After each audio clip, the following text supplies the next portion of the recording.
Mr. Eubank to be honored. He is a long tenured teacher and just as much as we tease him, just a tremendous person. It's just done so much for the community and the school. A lot of years of volunteers, Matt, with young youth sports and JVA football. It just volunteered many, many hours. So, Matt, we're going to try to pick up a lot of this pregame activity with the announcements and think maybe we even might have the opportunity to grab some of that audio, which I'm kind of looking forward to. Hopefully this works. So. Yeah, because for folks what they don't know, not only will they introduce Brett, I think Brett may have a few words to say, but also pregame will be the 4 Hall of Fame inductees that have been selected for this year.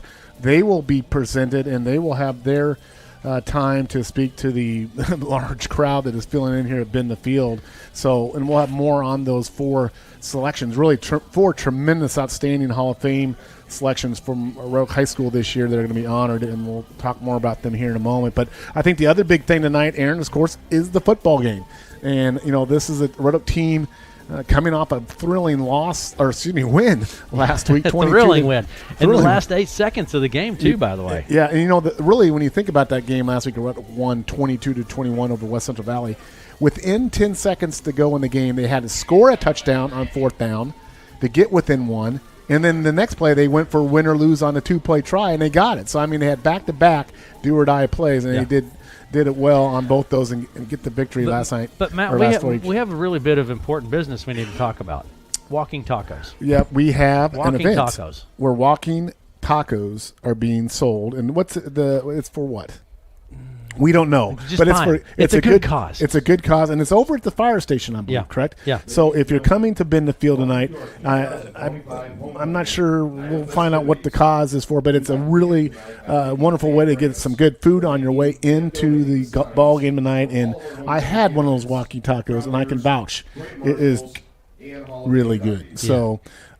Come on by and Bend the Field, get that, come on in. And the stands are filling up, so if you're thinking you're going to be kind of a game time arrival, you may not have a seat. And, of course, you want to get here early anyway to see the ceremony if you can. So let's just take a quick break, Aaron, and then we'll come back and we'll start some of our pregame festivities here at Bend the Field. Yep, we'll be right back after this. Now it's time to begin recognizing our honorees.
dog, and poultry. She loves being outside with her animals and riding her horse. She has a contagious giggle and a fearless sense of strength. Let's hear it for Sully and Dakota.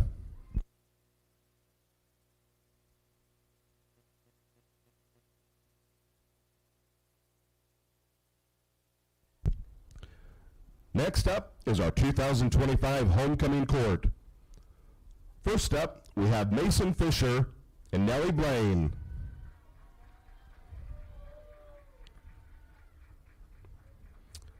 Mason is the son of Richard and Tiana Fisher. Mason is involved in football, basketball, baseball, track, student council, FCS, and is a mentor for the Inman Buddy program. In his free time, he likes to watch football and hang out with friends and family. After graduation, Mason plans to attend a 4-year university for engineering or MIS. When asked about what it means to be a Tiger, he said, "Giving it your all, both on the field and in the classroom." Nellie is the daughter of Lindsay Blaine and Chris and Amy Blaine. Nellie is involved in golf, student council, Forge internship, and fellowship of Christian students. In her free time, she likes to work, ski, travel, and spend time with friends and family. Nellie's future plans are to attend a 4-year school to study nursing. When asked what it means to be a Tiger, she said, "Being a Tiger means showing strength, courage, and heart in everything I do, whether it's cheering on our teams, helping classmates, or leading with kindness. I stay involved because I believe in building a school where everyone feels seen and supported." Give it up for Mason and Nellie. And again, public address announcer Andy Ray and our homecoming court, announcing our homecoming court. Next up, we have Ethan Fouts and Jocelyn O'Neill.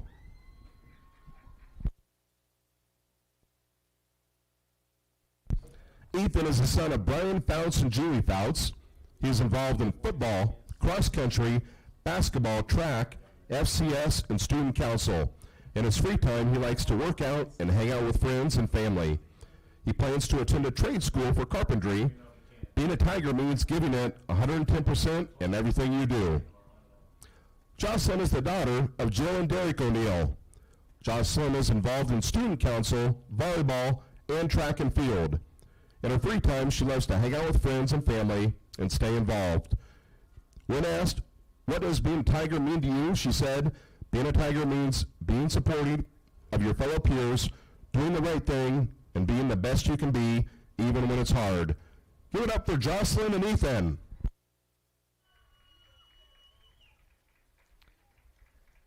Red Oak Homecoming, again, public address announcer Andy Ray. Next up, we have Kale Hall and Emily Siebenecker.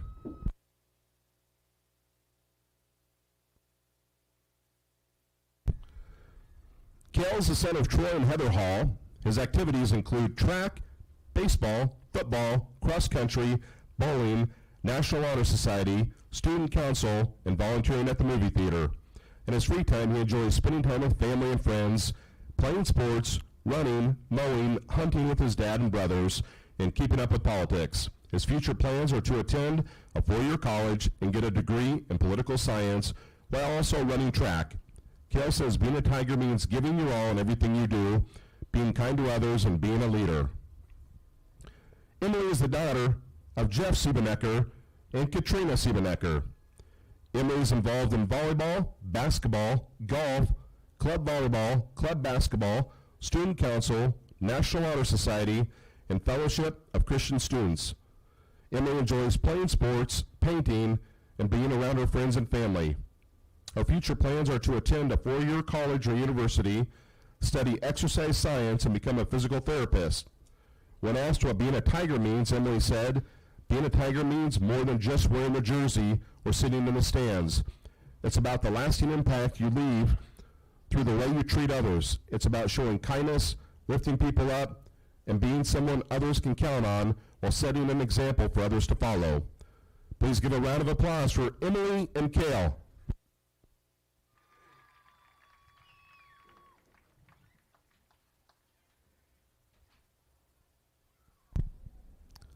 Next, we have Jacob Patterson and Ellison Johnson.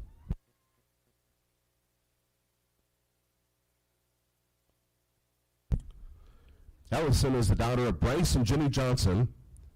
She's involved in basketball, golf, and student council. In her free time, Ellison enjoys spending time with friends and family, staying active, and going to the lake. After high school, she plans to attend a 4-year university and pursue a career in nursing. When asked what it means to be a Tiger, she said, "Being a Tiger means setting a positive example for those who look up to me and showing pride in my school through leadership, kindness, and hard work." Jacob is the son of Brandy Rouse and Nathan Rouse. Jacob is involved in football, National Honor Society, and Phi Theta Kappa. In his free time, he enjoys playing football, working out, and hanging out with friends. After graduation, Jacob plans to attend a 4-year university to finish off his bachelor's degree in business administration. When asked what it means to be a Tiger, Jacob said, "Trying your hardest no matter what life throws at you." Please put your hands together for Jacob and Ellison.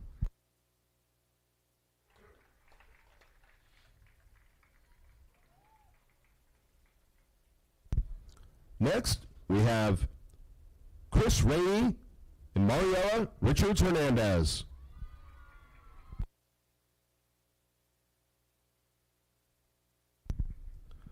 Chris is the son of Dakota and Janice Rush. Chris is involved in football and choir. In his free time, he likes to watch football, go to Nebraska and Bucks, play video games, listen to music, go to concerts, and camp and spend time with family and friends. After graduation, Chris plans to attend the Red Oak Day Habilitation Program with Initiative Productions and possibly join the workforce in the future. He also plans to continue to support the Red Oak Tiger football team every Friday night. When asked what it means to be a Tiger, he said, "Being a Tiger means being supportive, teammate, being kind to everyone, and trying his best to make people smile each day." Mariella is the daughter of Shauna and Fernando Hernandez. She is involved in marching band, football, cheer, basketball cheer, mini singers, varsity choir, tennis, speech, concert band, and musicals. She likes to hang out with friends and go to concerts in her free time. Her future plans are to go to a community college to get her LPN and then transfer to a 4-year program to get an RN. When asked what being a Tiger means to her, she said, "Always being welcoming to everyone and doing the right thing always." Give it up for Chris and Mariella. Again, we have our homecoming court with public address announcer Andy Ray this evening.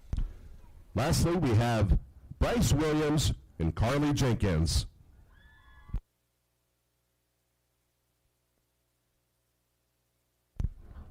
Bryce Williams is the son of Sarah Williams.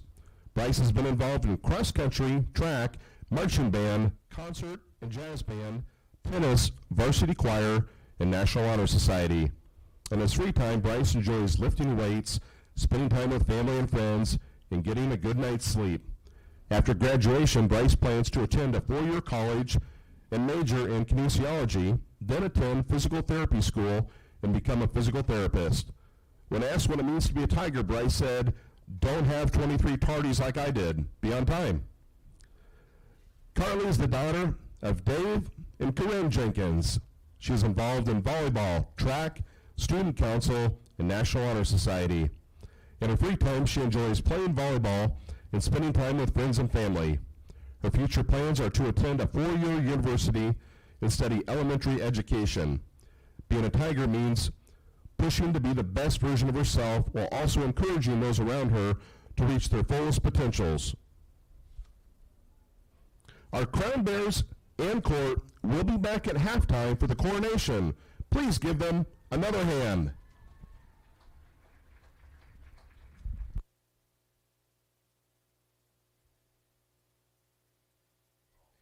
Football here on KCSI, and again, we do have public address announcer Andy Ray. We're going to have our Hall of Fame ceremony. We're going to step away on radio. And now, it's time to honor and recognize our 2025 Hall of Fame inductees. Actually, we're just going to Jason Abyal, Blake Bergren Friday, Ben Hansen, and Andy Jennings.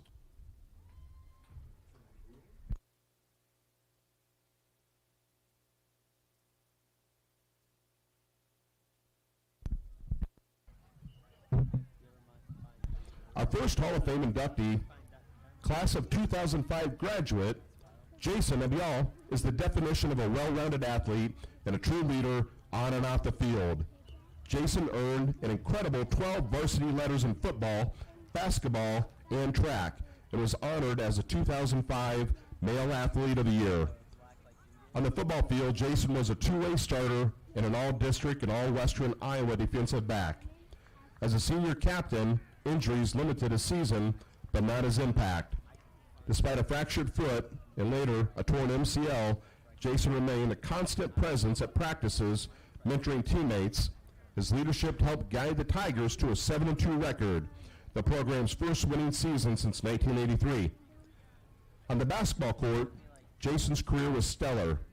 A 4-year starter, he earned first team All-Hawkeye 10, first team All-District, first team All-Sub-State, and third team All-State honors his senior year.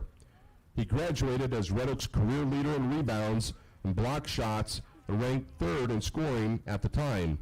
He also held the single-season rebound record and ranked second in single-season blocks.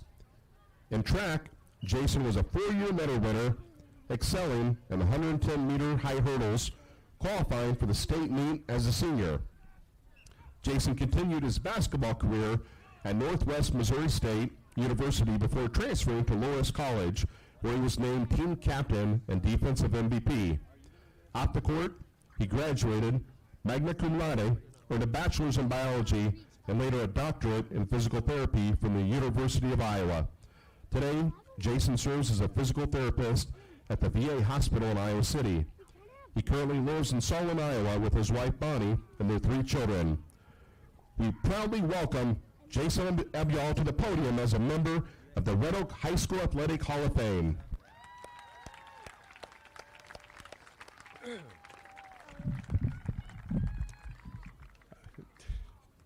First off, thank everyone for this honor. I want to thank the community. Red Oak's always been a special place to my wife and I. We both graduated from here. It's a place we've always called home. It's always been incredibly supportive. I want to thank my teammates that I played with, especially Scott Turner, helped make this happen with some creative writing skills. And then thank my coaches for all the time they put in, especially Coach Mike Beeson and Coach Joel Wooten back then. And thank my parents for all the work they did to get me to practice and things. Now that I have kids, I get how hard that is. Thank everyone, and go Tigers.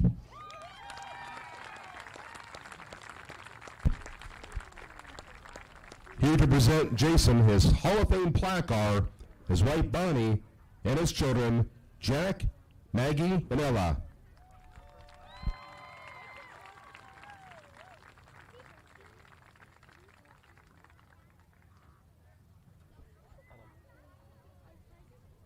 Hall of Fame inductees here on KCSI. Jake Abial. Jason Abul, I believe. Is that how you pronounce it? Abial. Abul, I thought. But Abial. There you go. All right. Let's have one more round of applause for Hall of Famer Jason Abial.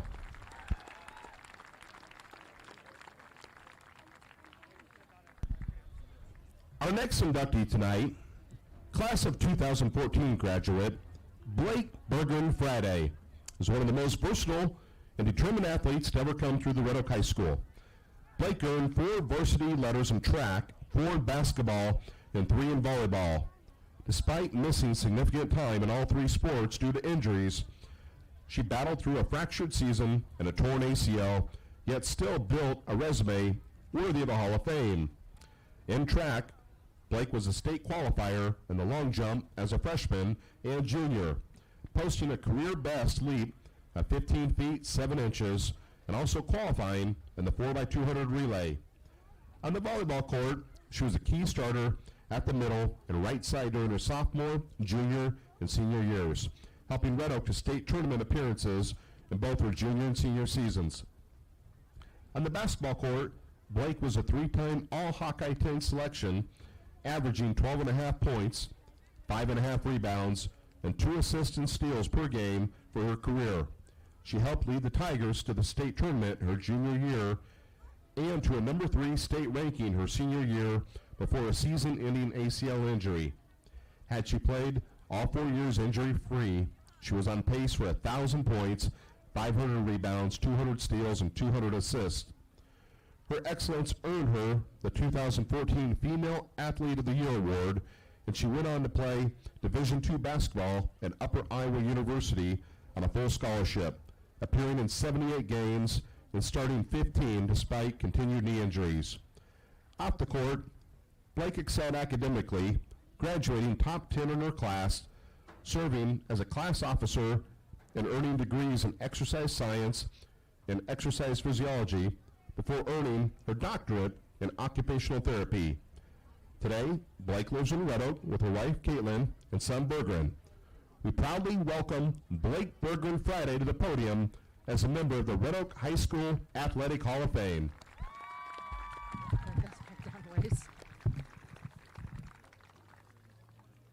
Thank you. Being inducted to the Hall of Fame here at Red Oak is an incredible honor, and I'm truly humbled to stand here tonight. First, I want to thank my coaches who taught me that discipline, hard work, and perseverance matter both on and off the court.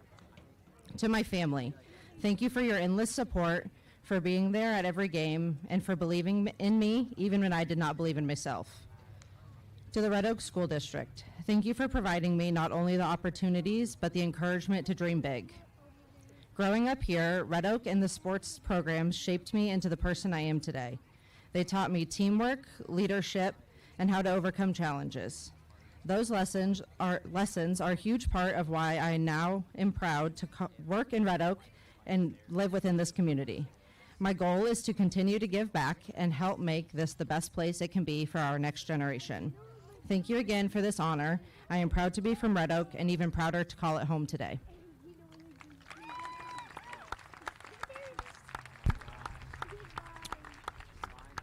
Here to present Blake her Hall of Fame plaque are her wife Caitlin, son Bergren, and parents David and Shelley.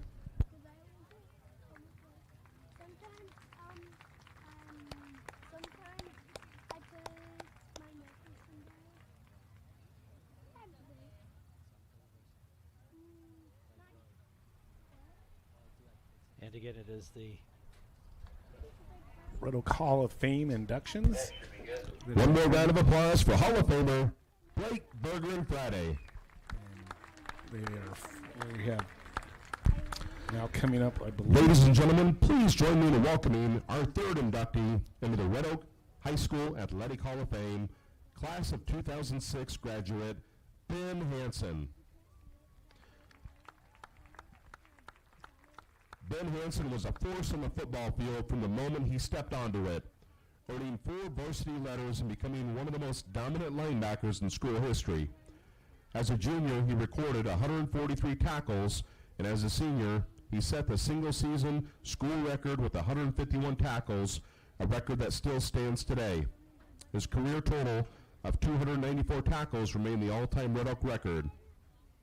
His junior year brought first-team All-District, third-team All-State honors from the Iowa Newspaper Association, and the All-Western Iowa recognition from the Omaha World Herald. As a senior, he was named first-team All-District, first-team All-Western Iowa, and earned second-team All-State honors from both the Des Moines Register and the INA.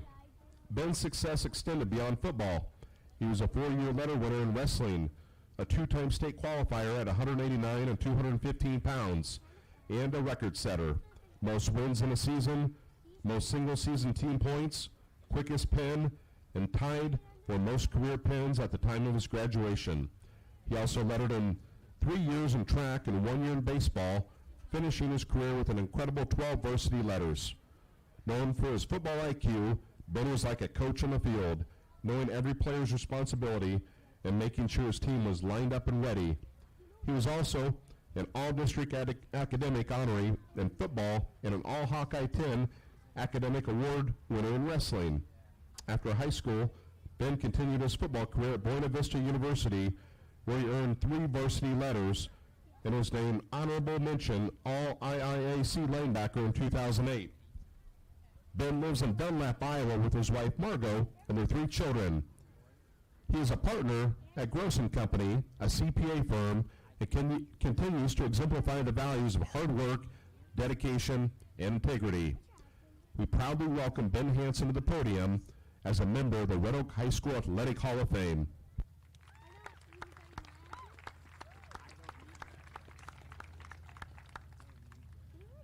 Thank you for this honor. I especially want to thank Mr. Scott Turner for digging through the archives to write my letter of recommendation. I truly appreciate it, Scott. I won't keep you with a bunch of long stories. Instead, I want to thank the people that made today possible.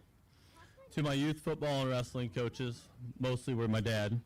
To my grade school, or my coaches, Coach Craig Crilley, Coach Dave Docker, Coach Chris Benz, Nate Perrin, Tom Van Dyke, and a special coach to Mike Beeson. Each of you played a vital role in helping me develop my skills to play the game. To my teammates, some of you here today, some of you who are not, thank you. None of my successes would have been possible without your hard work on the field, in the weight room, and at practice. I truly appreciate you guys. And finally, to my parents, this award is as much yours as it is mine. You held me accountable, you supported me through everything, and you sacrificed countless hours without hesitation. For that, I am truly grateful. Again, I thank you for this honor. I look forward to cheering on the Tigers. Go Tigers.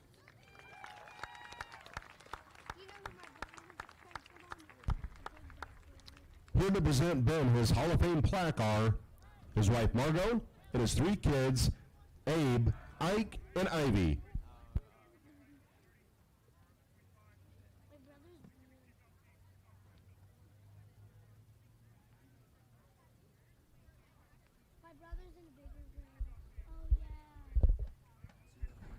So we are down to the last Hall of Fame inducted candidate will be Andy Jennings coming up. Yep.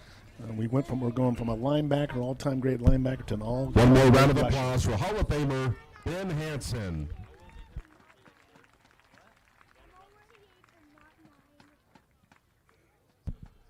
Our next inductee into the Red Oak High School Athletic Hall of Fame is class of 2006 graduate Andy Jennings, one of the most electrifying athletes to ever wear the Tiger uniform. Andy was a 4-year letter winner in football, making his biggest mark as a junior and senior. In 2004, he rushed for a school record 1,665 yards and 24 touchdowns, records that still stand today. That year, he was first named second team All-State by the Iowa Newspaper Association, first team All-Western Iowa at linebacker, and first team All-District at running back. He helped lead Red Oak to a 7-2 record, the program's first winning season since 1983. In his senior year, Andy followed with 1,483 rushing yards and 22 touchdowns, earning first team All-State honors from the Des Moines Register and INA, first team All-Western Iowa running back, and captain of the class of 2A All-Western Iowa team. He was also named to the Des Moines Register's All-Elite team, which recognizes just 22 players across the classes in the state. By graduation, Andy held Red Oak's records for career rushing yards, career rushing touchdowns, single-season rushing yards, single-season rushing touchdowns, and a single-game rushing touchdowns, all of which still stand today. Andy also excelled in track, earning 4 varsity letters and competing twice in the state track meet and at the Drake Relays in the 100-meter dash. He was a 3-year letter winner in basketball, showcasing his all-around athletic ability. Rated as the number 8 football recruit in Iowa by Rivals.com in 2006, Andy was recruited by Iowa State, Iowa, and the University of South Dakota, ultimately competing for 2 years at South Dakota before finishing at Simpson College. Known as a selfless leader, Andy always credited his offensive line for his success and put team accomplishments ahead of personal glory. Today, he lives in Ely, Iowa with his wife and 2 children and serves as a police officer. We proudly welcome Andy Jennings to the podium as a member of the Red Oak High School Athletic Hall of Fame.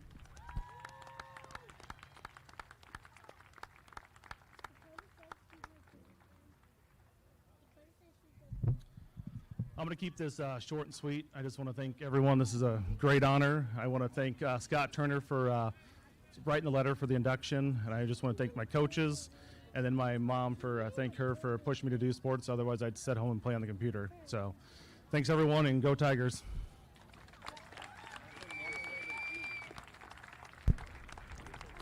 Here to present Andy his Hall of Fame plaque are his mother, Pam Herzog, his wife, Kelly, and his 2 kids, Sam and Tessa.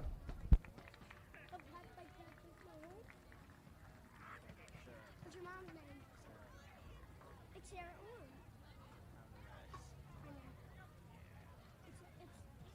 It's Josie Orr and Bruno and Jason Orr. You know who Jason is? Okay, Matt. So we have One more. All right. So we have concluded I believe most of our pregame ceremonies here. The 4 inductees in the Red Oak Hall of Fame, just all tremendous athletes in their various fields. We have an all-time tackler in football, all-time rusher, and all-around athlete, and all of them just outstanding, all-time leading rebounder. Some of the greats in Red Oak sports history are here being inducted tonight. So just a great honor, and as we get ready to go here. And more importantly, Aaron, the sun is out. It looks like clouds to the south, but we may get this game underway without any rain, so we'll see where that goes tonight. We'll see, that's for sure. Let's take a break, Matt. We're going to get back on track here, and we'll be back. You're listening to KCSI here this evening, and should be a good game. Looking forward to it, and we'll be back after this. Third quarters, the owner of that yard line wins.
Welcome back to Red Oak, and we are joined now, Graham Marshall. He had to sign a couple autographs. Yeah, he had to on the way up. You know, he's paparazzi's following wherever he goes, and now he's got on these $1 million shades up here in the street. So, Mr. Eubank, congratulations. Well, thank you very much, They sir. didn't give you any appreciate it. speech time. I thought you were going to get some speech time. No, I think Mark figured, I'm either going to be talking tonight, and so many of the kids here, if they went to high school here, they've heard me talk a lot, so it's probably best that they didn't hear me anymore. So, very good. Well, great honor for you, and all the audience heard all the accomplishments that you have had, and the time you put in, it's immense. So, and then you probably got football tomorrow. You're going to be doing. Yep, got football tomorrow You're over in Corning. yeah. Yep, got the fourth and fifth graders this year with the tackle football. But I think it's just a great way just to stay plugged in community, and I think it also keeps you feeling young. Yeah, like that when you're around all those young people, around the kids and stuff like that. I mean, what else you going to do? Sit around at home? I mean, it's good to be involved and engage in the community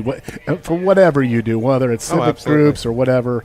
And that's you made a good point there, because a lot of those speeches that we heard were talking about the support from the community and what that meant to those Hall of Fame inductees, from the community as they were young people coming up. So No, I think you just never know. I mean, even though you're teaching those little kids, you don't think they're listening to you at the time. And a lot of times when they get older, it starts to sink in that, hey, you know what Coach Eubank or whoever said, that kind of stuck with me. You don't realize it at the time, but maybe far into the future it happens. And, just anybody listening, I would just say, get involved, volunteer with stuff, be a part of your community, and, make things better. Absolutely, absolutely. Guys, so we're here pregame prior to the homecoming game between the Red Oak Tigers and the Mo Valley Big Reds. And, we were thinking we were going to have some rain. Still possibly could, but right now the sun is out, and it's a beautiful evening right here in Bend Field tonight. And I can tell you guys, it's homecoming because the stands are filling up quickly, and it's going to be one of those games, guys, where they're 2 or 3 deep on that fence line. That's kind of how you gauge how big the crowd is. But, there's a lot of good games in the area tonight, Brett, and this is week 4. It seems hard to think, guys, that after tonight, half the season will already be over. Yeah, it is. It is kind of crazy, but for Red Oak, this is kind of the first game of district play. Yeah. And, from here, everything really counts. Absolutely. The preseason, well, it's kind of nice for record stuff, but district play is where it's all about here. And so hopefully, looking at the Tigers, looking to go off to a 1-0 start with the district and really try to propel themselves forward into their season. And they've got momentum off last week's thrilling win against West Central Valley to for the Tigers to break through and get another win tonight to get some momentum. Because when you look at their schedule, the games coming up are going to be as is tonight, but they're going to be real stiff challenges with the teams they have. So worry about what you have in front of you, take care of business tonight, and move on to the next week. Yep. Brett, one other kind of thing before we'll do some pregame analysis here and that sort of stuff. But one thing I want to I just want to go back to last week just for a second. We both covered that game. We saw that. What do you think a game like that does for the morale, confidence? I mean, I would think it'd have to be a boost for a program that's looking for success. That's got to do something for that team in that regard that they can build on from last week. Oh, absolutely. The coaches preach and preach and preach, and first 2 games you didn't really see the success you wanted, and then suddenly, hey, here it comes. Everything they're saying, that we got in, we can believe it now because guess what? We had the results to show it, and it's such a momentum booster. Yeah. Now, do you think I've talked to some of the players, and you have coaches. Homecoming can go 2 ways. It can be a distraction, but it can also be a great motivator as well. And the vibe I get from the team is it's the latter, that they're really seeing this as an opportunity in front of alumni and Hall of Fame and family to really come out and perform well tonight. Oh no, it's time to lock in, and I've really noticed that from the being in the school in there and seeing those football players, they are locked in. Even starting at the beginning of the week with the JV game, Nottoway Valley came over and they pretty much stuck it to them there. And, and I think that just kind of keeps building that positive momentum in the program, and they're looking to bring it forward. So, yeah, it's been a great week. Fun day of dress-up days at homecoming. And so, yeah, you always worried about what are we worried about? Are we worried about the dance? Are we worried about the game? Yeah, all these inductees, I bet you if you go back, they'll remember their senior homecoming more than anything else. That's one of those moments you just sticks out in your mind for various reasons. But anyway, we're going to have a good game, man. We're going to take a quick break. We'll come back, and then Brett's going to break down this game between the Red Oak Tiger and Mo Valley Big Red. We'll be right back after these messages.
Welcome back. Yeah, back here, Hey. been the field. So Matt, people, we have a couple things going on. Well, there's a lot going on if you want to know the truth.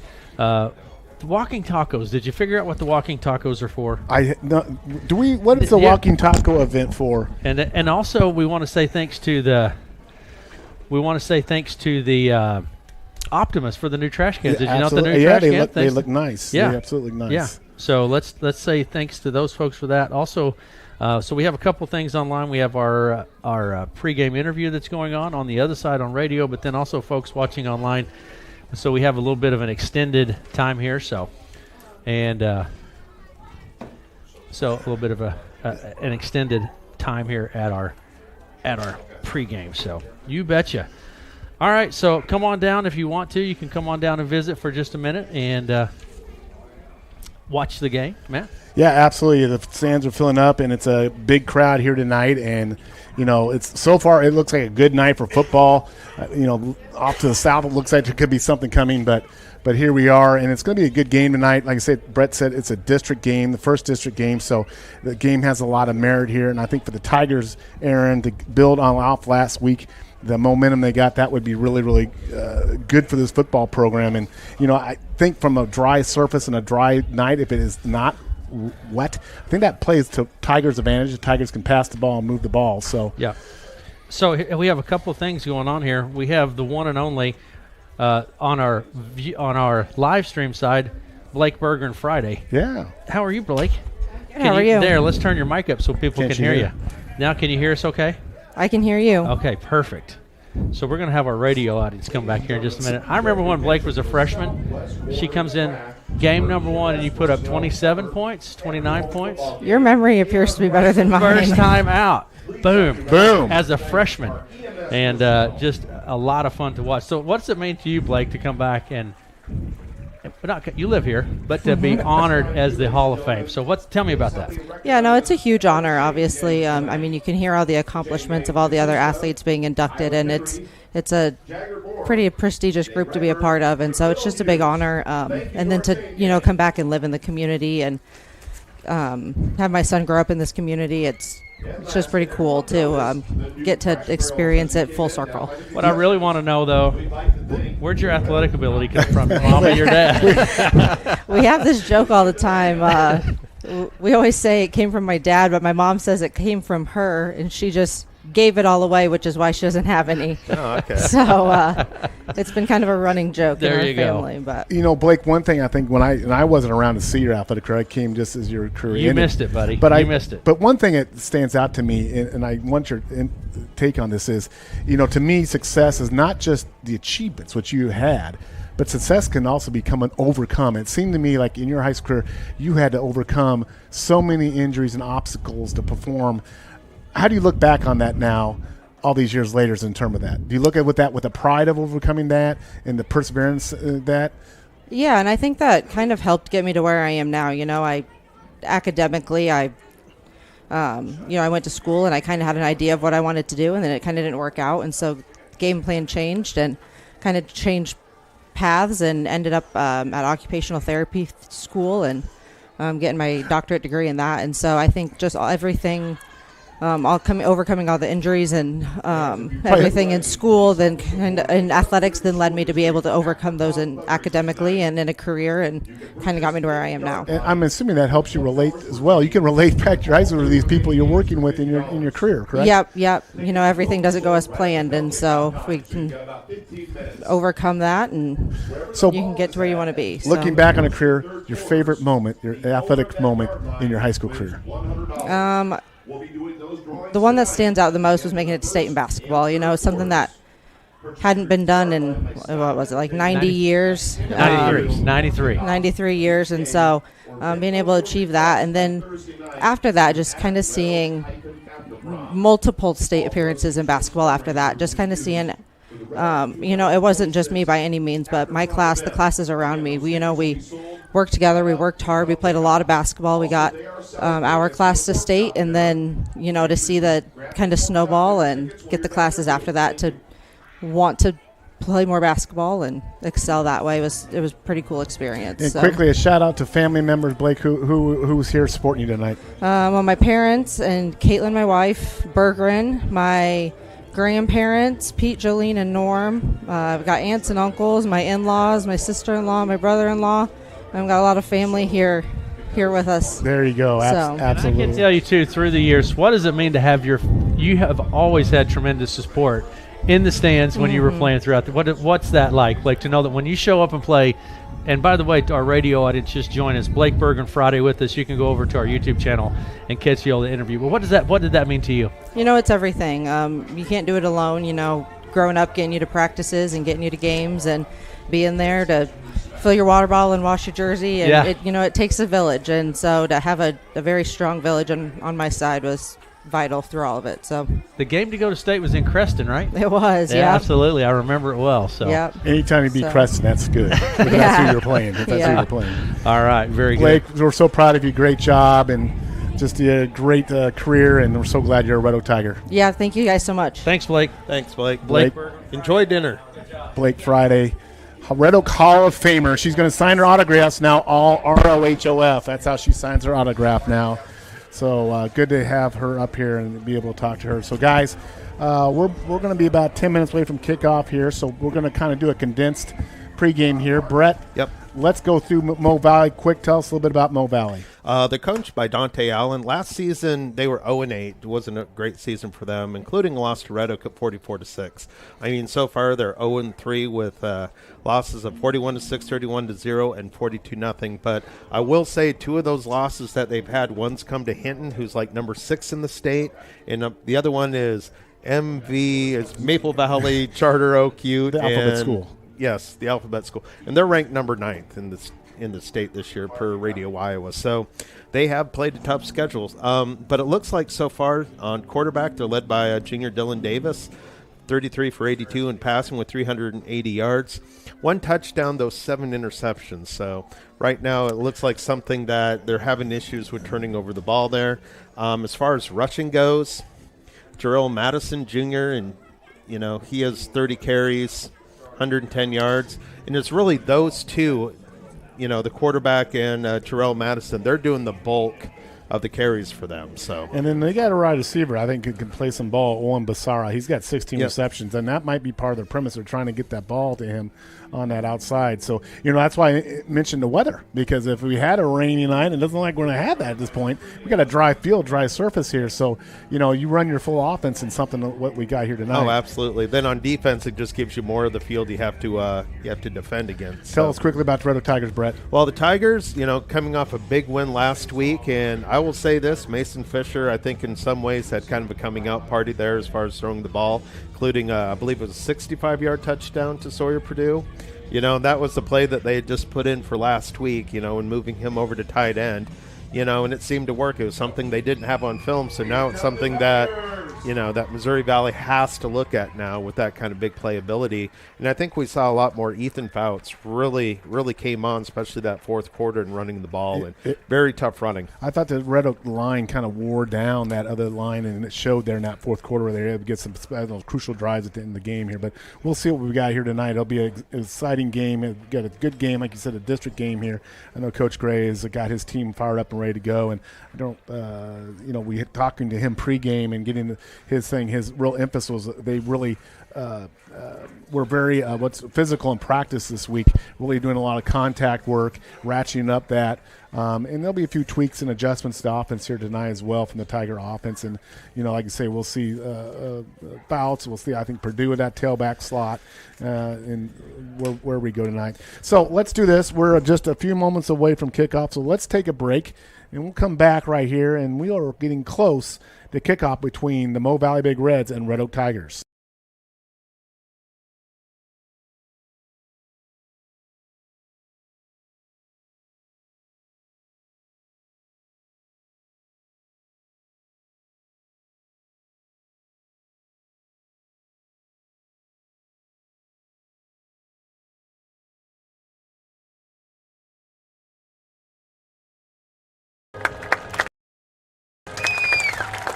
Ladies and gentlemen,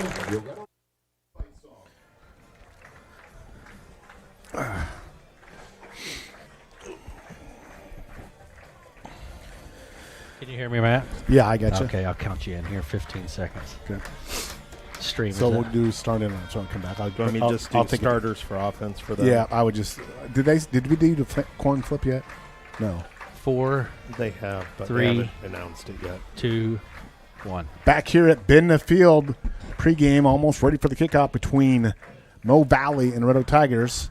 Matt Davis along with Brett Eubank and Aaron West. And Brett, let's go ahead with some starting lineups. We're going to have the coin flip here in just a minute, but why don't you go ahead and run through the starting lineups real quick. Okay, we'll run for the offensive starters for the Missouri Valley Big Reds. At tight end will be Aiden Pregame. Number 7 will be the wide receiver, Owen Becerra. Starting at quarterback will be number 8, Dylan Davis. Starting at halfback will be number 9, Julian Tyson. Starting at the other tight end will be number 10, Blake Lawrenson. Starting at wide receiver, number 12, Jack Handlos. Starting at right guard, we're going to have Isaac McNally. The rest of the line there is Noah Cox, Carter Tiffey, and Isaiah Zapia. And then at center will be Hunter Cox.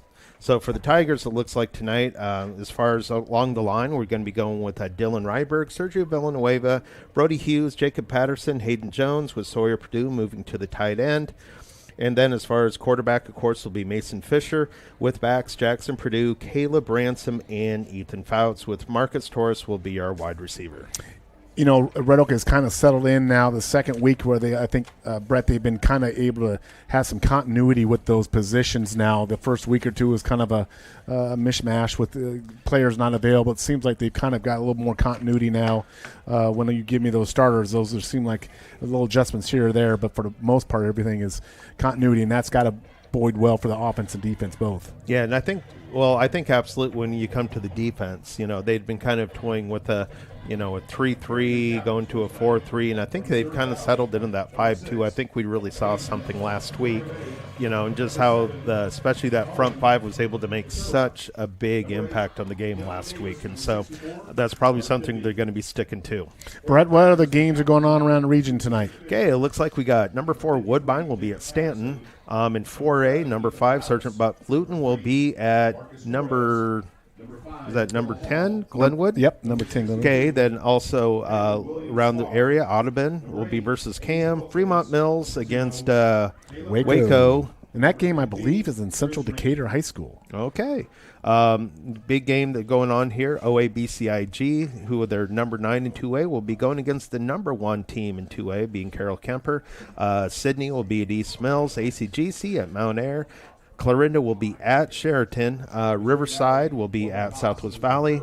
AL versus TJ. Creston will be at Des Moines Christian. Tri-Center will be at Underwood. Tri-Center, for them being at 1 and 2 isn't something they're kind of used to, so that should be a good defending game there. State champs in Class A, they moved up this year. Other district game. Shan is actually traveling to Trainer, who's number 6 in the state right now, and then also Lennox will be at East Union. And we'll have scores updates throughout the night. Mr. West will be keeping us to update on those scores, and of course, collegiately, guys, for some strange, odd reason, the Iowa Hawkeyes are playing tonight as well. They're playing Rutgers in the Big Ten Open. I don't know who is scheduling these Big Ten games. You wouldn't see that in the Big 12. Friday night's high school football, guys. Wait a minute. You saw 2 of them play last week. I don't think we can throw those stones. Oh, okay. Well, at least not Iowa State wasn't playing on Friday night. But coin toss was held. Mo Valley won the toss. They elected to defer. So they will kick off, and Red Oak will begin this game on offense here. And the tee is being placed down the 4-yard line. And, guys, we're about ready to go here on week 4 of high school football Friday night. And we have a large crowd here at Bend the Field tonight. They're lined up along the fence line. They're pretty much packed the stands here. And Red Oak Tigers broke out their orange pants with the gray jersey, black helmet. They're kind of going a little throwback with the orange pants there, but you bet. Luckily the clouds started coming in so we can actually see the game. And for you guys online, it's much better viewing for you as well. So here we go. Ball is on the tee. Mo Valley will be kicking off. Back deep for the Tigers is Cale Hall and Marcus Torres, and the kick is away. It's going to be picked up at the 35, and it's going to be dropped right there, but the Tigers have good field position there, as that was Noah Simonitardis with the kind of a squib kick that he scooped up, and the Tigers will have 1st and 10 at their 35. Yeah, that was Dylan Davis. The quarterback was also the the one kicking off there. I think it was just one of those things. I don't know if they're looking to surprise the Tigers or maybe it's just something slipped a little bit, but the Tigers will have really good starting position here being at their own 37-yard line. Mason Fisher, quarterback, the senior for the Red Oak Tigers. Ethan Fouts will be at tailback. And the Tigers come out. Fisher will be in a shotgun formation, 2 tights each side, single back, 1 receiver wide side. Fisher calling out the cadence, gets the snap, hand off to Fouts. Fouts over left side, breaks it outside, and it's going to be stopped. Actually back down. Good pursuit there by Big Red. Maybe lost a yard on that. Yeah, it looks like they kind of came out in a 4-3 here with those linebackers lined up right in the gap. So they had 7 guys right along the line of scrimmage. So kind of daring the Tigers to run here. So we'll see what kind of adjustments the Tigers are able to make here. Just underway here at Bend the Field, no score. Mo Valley and Red Oak. Red Oak's facing the second and 10 on their opening drive here of this game. Fisher at quarterback. He'll be in shotgun formation. Tigers bring the same set. Only wide receiver to this side on this next play. Fisher under center actually on this play. Takes a snap, toss, pitch to Fouts. Fouts outside. 35, gets out to 40. Brought down about the 42-yard line to pick up about 4 or 5 on that one.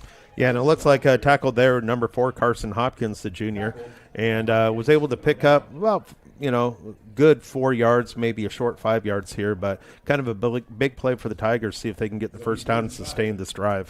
Third, and when they call it maybe a 6-yard pickup they'll need here. Looks like they're going to have to get about the 48 to pick up a first down here. Ball on their own 42-yard line. Tigers come out. Tigers go 2 each side, 2 receivers out, 1 single back. Fisher now in the shotgun. Bring a man in motion, Torres in motion, snap to Fisher, give the Fouts. Fouts up the middle. And he's going to be short. He gets a late pusher, but he's going to be about a yard short. I believe maybe a yard and a half short. So it's going to bring about 4th and 1 here. Do you go for this early, Brett, or do you punt? It looks like the Tigers are going to go for it here, with just a 1-yard go because it looks like Mason Fisher is staying out on the field. Looks like might get a timeout here for a measurement to kind of give the Tigers maybe a little bit more ability to see what kind of play Mr. Carter Bruce wants to run here. Coach Bruce wants them to huddle here. I think Coach Bruce wants a measurement, I think. Yep. So we're going to have a measurement here, guys. Opening series just underway in this game. No score, Red Oak and Mo Valley. And Tigers with the opening ball here. And you got to wonder, opening series, Brett, Red Oak has not started quick offensively in either games yet. For them to get some points on the board quickly would be a good sign to get some momentum going. No, and I think Coach Gray here is kind of trusting the interior of that line because you do have some big kids in there with Brody Hughes, Jacob Patterson, Hayden Jones, especially on that left side there. So I think you're going to probably see them going behind those guys because it looks like they're probably just going to need to get probably about a yard there. Yeah, and I think asking you can request a measurement. They're going to be about half a football short. Actually, a little shorter than we thought it was going to be. Yeah, and I think that gives your offense a little time to plan the play they want to do here. So let's see if Red Oak goes quick. I know last week the Tigers were able to pick up the first down on a hard count. So let's see if they go hard count here. They run a play. We're going to have to wait for the chain guys to get off the field here. You're listening to KCSI, Villisca, Red Oak, and Shenandoah. 4th and less than a yard here for the Tigers at the 47, so they're going for it here. At least it appears they are. Yep. Got 2 tights each side, 1 receiver wide to the left side, and a tailback with Fouts. Fisher is now showing he's in the shotgun formation. Mo Valley crowding the line, really stacking the box here to snap to Fisher. Fisher is going to try to get the push. I don't know, guys. Maybe a late push got it. I don't know if he got it. Yeah, that's it's going to kind of depend on where they get spotted there. The official, it depends on where there's one official on this side that looks more closer line. Now he's working his way back down the field. I don't know. I think he looks short from my perspective. I think it's one of those the side judge on the home side. He's going to be the one there because he was able to see it. But they're looking at. They're going to have another measurement, I think. I think we're going to have another measurement here. Yeah, so we are going to have the chain gang is going to have to hustle those guys. Those guys are going to have to sprint out there. They're going to need a little more faster pace from a chain gang here, guys. I think how's their preseason fitness going with the chain gang over there? Well, I don't know. I haven't been over there for many, many years, but usually if you got more than one measurement a game, it's you didn't get any of them. You get an overtime status with chain gang. If you get more than 4 trips to the middle of the field, I mean, it looks like they're going to be short. Yeah, so good job by Mo Valley. The first big play, they come up with a stop there in 4th down, and they are going to have good field position at Tiger 47, Brett. No, it's one of those things. It's a great play if you make it, but if you don't, it's one of those you're like, yeah, are you sure you want to give them that kind of field position? But I think after last week, the Tigers have a lot of confidence in their defense. Yeah, so there'll be test right here as Mo Valley's going to start with good. And then Mo Valley's an 0-3 team, but on the flip side, Brett, they get a touchdown. They get some momentum, build that confidence up. This is a team that's looking for some confidence, so they have an opportunity right here, Mo Valley, with a good field position on their first offensive series. Here we go. At quarterback is Dylan Davis, and he's in a shotgun formation. And he's going to give to Dyson. Dyson, big yardage, picks up the first down, rumbles down to about the 37-yard line. No, it looks like he was going to try to squirt it outside there, but it looks like Sawyer Purdue kind of got a little bit too far outside and able to cut back in for a great 9-yard pickup for the Big Reds. And Mo Valley's going without the huddle. They're going to go quick here as they're just not huddling and going to the line. They're going to have two backs. Shotgun formation here for Pregame at quarterback, or Davis at quarterback, I believe. Yeah. Bring a guy in motion, snap, give handoff to Dyson. Another big hole. Oh, another good run right off the right tackle there. And Mo Valley is pick up the first down all the way down to the Tiger 31-yard line. No, it pretty much was the same exact play as last time. They just kind of went off tackle on the right side, and maybe they think trying to take advantage of some of that aggressiveness on the Tigers and having them get upfield a little bit too much. Davis shotgun formation. Tyson in single back behind him. Two receivers to the wide side, one tight to the other side. Now they bring Hanlos in motion. They give to Tyson. Tyson gets a couple yards there, brought down there well. Good tackle there by Fouts and also by Caleb Ransom. No, they just tried the same play to the left side and pretty much no gain on that. Really did a really good job there, and Jacob Patterson was there to kind of make the initial kind of push going through there and kind of help blow that play up. We'll call it 2nd and 10 here. Ball is at the Red Oak 31-yard line. Again, Mo Valley's not huddling. They're kind of going to I call it a semi-hurry-up, Brett. They're not really huddling. They're kind of at the line, but they're getting their play call in. So here we go. Dylan at shotgun formation. Tyson single back. Two receivers wide side. Tice Davis back, looking past, dropping back, now looking under pressure. He's got a guy wide open catch there. Oh, man, he had open yardage, and he dropped to his feet and tripped up, but not enough for a first down, or he might have scored on. Now there's a late flag, Brett, and it looks like it may be something going against Red Oak. Yeah, probably maybe some sort of unsportsmanlike, but, yeah, number 10, there we go. Blake Lawrenson was able to sneak out of the backfield, come across the formation, and if he doesn't trip, he probably scores there. So this looks like something late after the play. Let's get the call here from the official. They're huddling there, writing a lot of things down on pieces of paper. So this indicates it's probably something that I would gather it's some sort of conduct penalty here. Let's see. He's got here we go. Dead ball. Unsportsmanlike conduct. And we have seen very, very little of that from the Tigers this year. So I know when something was said there, that's a big penalty. That will take it from a 3rd down and 3. It's going to give them Mo Valley an automatic first down, and it's going to advance the ball to the 12-yard line here. Where are we at? I'm trying to get the yardage on here. 12, so it'll be 1st and 10 at the 12. Mo Valley ready to go right now. Davis in shotgun formation gives the ball to Tyson. Tyson sidesteps one, picks up some yards. Good push there for Mo Valley. Mo Valley is just moving this ball right down the field, Brett. No, so far they've seen something on that right side of their offensive line there, and something the Tigers are going to probably have to start to adjust to. But, the only problem is when you start bringing too many guys up for the run, just like kind of did on the last play, they brought a guy across the formation, was able to make a big pass completion. 2nd and 8, the ball's at the Tiger 10, so Mo Valley can pick up a first down without getting a touchdown here, but 2nd and 8 at the 10. In motion, Davis now gives to Tyson. Tyson's brought down for a loss there. Good job by the Tigers on that play. No, and it looks like number 6 there, Jackson Purdue, he was able to come up and really make the tackle there, for a loss. Looks like a loss of about 3 yards there, so good job by the Tigers there. Yeah, that's set the edge there. Fouts really kind of set that edge and did not let that runner get outside containment there. So it's going to be 3rd and I'll call it 14. The ball is now back at the Tigers 16. Like I say, the line to make here is about the 3-yard line for a first down. But it's 3rd and 13 now. You got to think this is 2-down territory, even if they don't get it here. Dylan Davis was a snap now. Looking back, look, we got a flag. Looks like we got a false start. So that'll be another 5 yards. So Mo Valley's now going back in the wrong direction here. I'll make it as 3rd and 18 with a 5-yard mark off here. So I think we'll kind of see how aggressive will the Tigers get on their pass rush, because on things like this, you want to make sure you kind of keep everybody in the pocket. That way you don't give the quarterback a big time to scramble and make some big yards. And like I say, watch Owen Becerra out here. He's kind of their leading receiver. Dylan Davis at shotgun formation. Snap to Davis. Davis back, looking for Becerra. Over the middle, just overshot him. He had a step on his defender, but he overshot him, so it's incomplete. Looks like Fouts had a good pressure that kind of hurried the pass there. 4th down now, 4th and 18. I believe I would think Mo Valley would be going for this. Yeah, I think looking at the stats, I think I only saw them maybe try 1 or 2 type of either field goals or even extra points. So the ball's at the 21. They can get a first down if they get to the 3. Of course, they're 21 yards from pay dirt here, so Tigers have a chance to flip the script here and get a big 4th down stop. Mo Valley's going to go 3 receivers to the short side, 1 receiver to the wide side. No one in the backfield. Davis back there by himself in shotgun formation.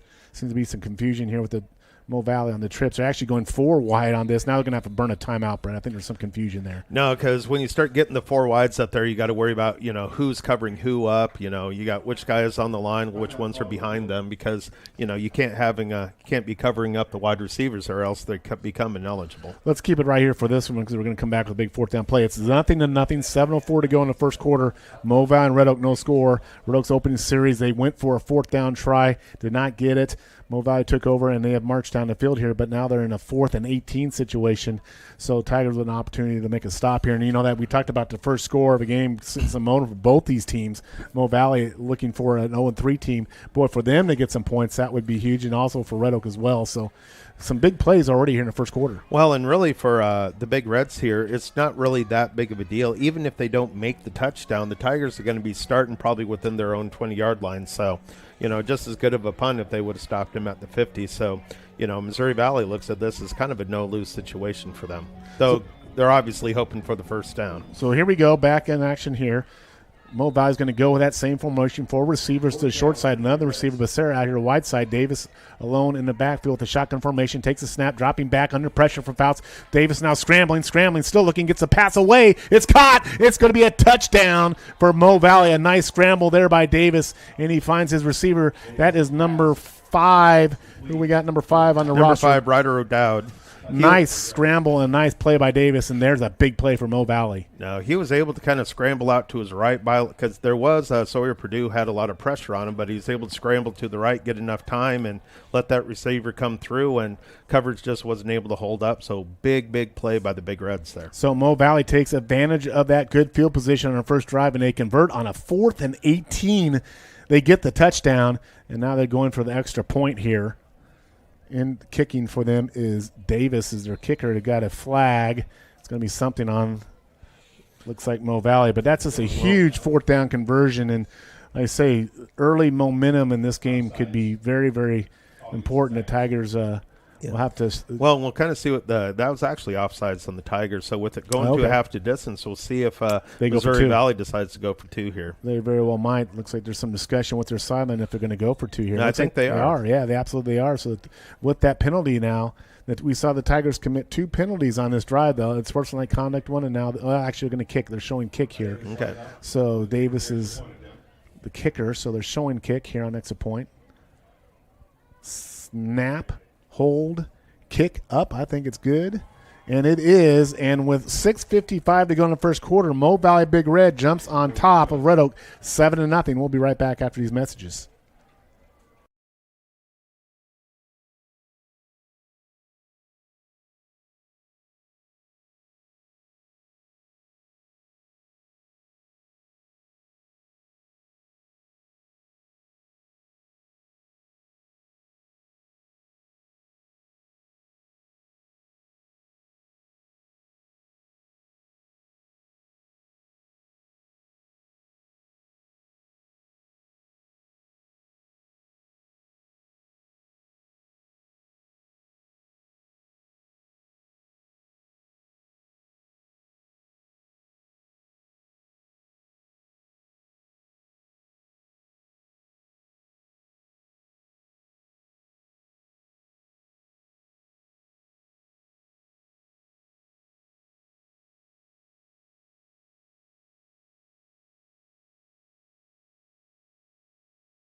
Back here in Bend Field in Red Oak, where Mo Valley Big Red has jumped on top of the Tigers 7-0 with 6:55 to go in the first quarter. Mo Valley holding the Tigers on the fourth down defensive play and then taking the short field in and cashing in with a touchdown, and they're up 7-0. So Tigers will now receive the kickoff from Big Red. Hall and Torres back deep. Another little onside kick, and it's going to be, I believe, covered by the Tigers. So Mo Valley rolling the dice there. Nice job by the Tigers there, number 23, to jump on that ball. Have been Zane Sloan. Nice play by Zone. So Tigers going to have good field position here at the 45, their own 45 to start this series. And, you kind of see there, we saw kind of a squib kick from Mo Valley, and now we saw an onside kick here. Red Oaks had two good starting positions for offense here. We need to take advantage of something right here. No, I think we've kind of seen coaches, Coach Allen, he's looking to be aggressive tonight, because they're looking to get that first dub. So I think you'll see them pull out a lot of stops tonight. 1st and 10 for the Tigers. Weston Cowson for first time for the Tigers out here wide right. Tigers going 2 receivers each side. Fouts in the single back behind Fisher. Fisher in a shotgun. Snap goes, and we're going to have a hard count, and I believe they got Mo Valley to jump there. If so, that'll be a 5-yard mark off, I believe. Yep. We'll see. It's always a good way to kind of slow down a defense there. I'm waiting for the call here from the referee. And it is on Mo Valley. So that'll be a 5-yard mark off, so that moved the ball right to the 50. So 1st and 5 for the Tigers here. And I think you're right, Brett, that takes a little bit of edge off that rush game if you can get them kind of off that cadence. They have to hesitate a little bit more where instead of pinning their ears back and coming. Yeah, so they just can't anticipate it. They got to kind of play it honest here. Tigers 2 receivers each side, single back with Fouts. Fisher shotgun formation. Snap goes to Fisher. Hand out to Fouts. Fouts picks up a couple yards. It'll be 2nd and about 3 here as Ethan kind of plowed in the middle there. Maybe only gained 2 there, but I think it's going to be tough for the Tigers running up the middle there, because right now it looks like they're almost playing a 4-4 there, and they're covering the gaps up. So and they're playing their linebackers only about a yard or 2 off the line. Well, and looking statistically, Brett, coming to the game, this is a team, talking Mo Valley, it's given up 227 pass yards per game. So, you think at some point here that Tigers are going to air it out here. It's going to be 2nd and 3 at the 47 here for Fisher. It's shotgun formation, brings Torres in motion. Snap to Fisher. Fisher driving back. Here's the pass under pressure. Backside gets rid of the ball. It's going to be almost intercepted, but it's incomplete. And Fisher took a big hit from the backside, and he's still on the ground. He's a tough kid. He's getting up, but he took a big hit. Yeah, it looks like Aiden Pregame came from that defensive end there, and it looks like he almost was able to come free a little bit. He got chipped a little bit, but the running back wasn't able to get over there and offer protection. So Mason did take a big shot on that. Mason really, you can tell he's really trying to walk this off here. Took a big blindside hit here, but 3rd and 3 here for the Tigers. Play clock working its way down here. The Tigers may have to burn a timeout here, Brett. I don't know if they're going to be able to get this playoff in time. Yeah. Bring the guy in late here. Play clock's down. I think there's going to be a timeout here. We're going to have a Tiger timeout. Let's take a break here. 6:05 to go in the first quarter. Mo Valley 7, Red Oak nothing. We'll be right back after this message.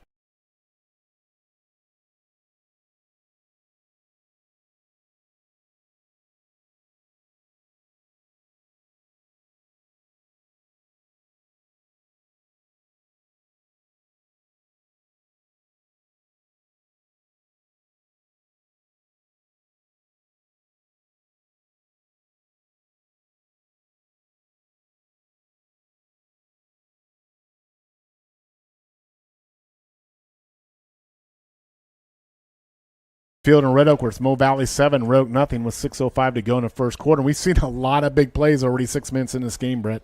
Oh, absolutely. And, right now the Tigers, they're just looking to get their first down of the game here. And so, looking at about 3rd and 4 here. And I think one of the things the Tigers are going to have to show up is a little bit of that pass protection, especially coming from the blind side against Fisher on that left side. So Tigers are able to shore that. They should be able to throw the ball here tonight. Yeah, Mo Valley team is coming to play, and they're stacking that line. They only have one safety back, so they've got almost an 8-man box here, Brett. Tigers, Fisher's under center. He's going to hand off the Fouts. Fouts breaks back. So he's got the first down, and he'll go down to about the 42-yard line. There's some good push there on that right side of the Tiger line. No, and it's a good job by Fouts. He was being a really patient runner there, so he kind of waited for the hole to develop instead of just kind of running straight forward. And a lot of times that's one of the things you need to do is just be a little patient on the run. He was able to kind of cut back to his right and get enough for the first down. First and 10 Tigers are at the Mo Valley 42-yard line.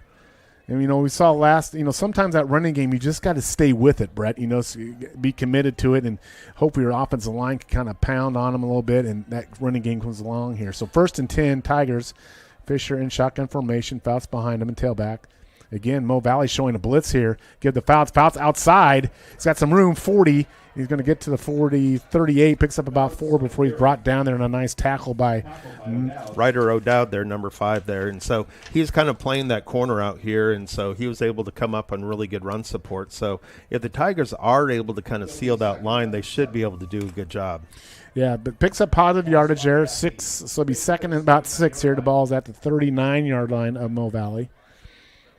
Tigers have come out mostly in a running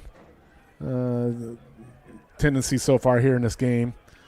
One receiver wide side, tight end with a single back of Purdue. The toss to Purdue. Purdue cuts back, nice hard cut, brings it back in the middle, picks up another 3 or 4 yards, will bring up about 3rd and 3.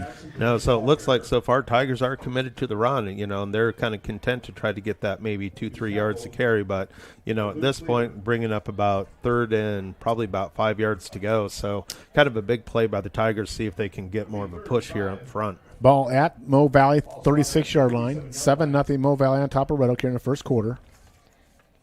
Tigers grinding on the ground right now in this first quarter. Fisher is going under center. We've seen Fisher under center more in this game than we have all year, so Fisher's under center again here. Dropping back, rolling out, under pressure, and there's a flag, and it's going to be incomplete. He's brought down, just a blitz there. I think the flag might be a hold. I don't know. I don't know if hold there either by the Tigers, because it didn't look like there's a face mask at all there. But pretty much for Fisher, he had pressure on him as soon as he was able to, as soon as he snapped the ball there. So just kind of one of those things that need to shore up a little bit of pass protection here. So they're still talking here. We're going to have face mask. They're going to get the face mask on Mo Valley. I thought there might have been a face mask, but the flag looked like it came back in the middle of the field, so he did get a face mask on the Fisher tackle. Yeah. So that'll give the Tigers an automatic first down, and big penalty there that'll advance this ball all the way down to the 25, 24, 20. He's still marking, man. He's still going, Brett, down the 22-yard line. 15-yard line, and 15-yard penalty. Actually, it isn't an automatic first down in high school. It's just the 15-yard penalty. But it went beyond a stick. Oh, yeah, so therefore it was the first down anyway. But kind of a big play by the Tigers, after Missouri Valley actually made a really big defensive play on that. But and they've been Tigers kind of dodged a bullet there. They have been bringing pressure in the Fisher here. So shotgun formation, 2 receivers each side. Now they bring man in motion to give to. Almost dropped the ball there, but there's nothing there, and Mo Valley had that one snuffed out as number 8 for the Tigers. Ace Wilkins had nowhere to go, lost a couple yards on that. Just was trying a little toss jet sweep, and Mo Valley was all over it. No, and I think you're seeing Jack Handlos. He's been playing kind of that defensive end there, and he's really been shutting down the end. He's been a handful for the Tigers so far. He's looks like he's a junior. It seems like a lot of their stars are from Missouri Valley. But he's had a big impact in the game so far, so it looks like Tigers are going to kind of figure out what to do with him. 2 receivers each side for the Tigers, Fouts and a tailback. 2nd and 12, Tigers at Mo Valley 25-yard line. Tigers bring Purdue in motion. And now we're going to have a penalty. I think that's on Red Oak, illegal motion. So that's another penalty. Tigers with 3 penalties already on the night.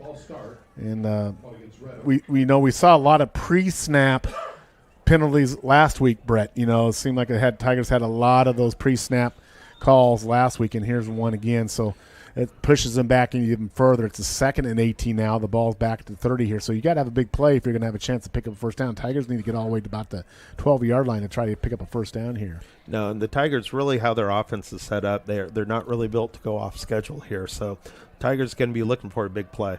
2 receivers each side. They bring Wilkins in motion here. Fisher takes a snap. Under pressure again, gets it over to Fouts. Fouts get some yardage out, but Fisher did a good job just get rid of it as the guys were coming out. Mo Valley was coming after him. Zyler Lamb in there with, not Zyler Lamb, but number 10, Blake Lawrenson for Mo Valley. No, and so far it's been kind of that left side of the offensive line for the Tigers. Really haven't been able to hold off the rush there, and kind of fortunate for the Tigers that Mason was able to find Ethan Pounce just to even get just a little bit back instead of taking a really big sack on that. So 3rd and 15, the ball is at the 29-yard line. Mo Valley, you got to think this is 2-down territory for the Tigers. Of course, Pace Shelley has a pretty good leg, but let's see here. Tigers get some yardage on this 3rd down play. Fisher back to drop, still under pressure. Man, nothing there. I mean, those receivers, handles just came right around the offensive line, and Fisher did a good job just to get rid of it.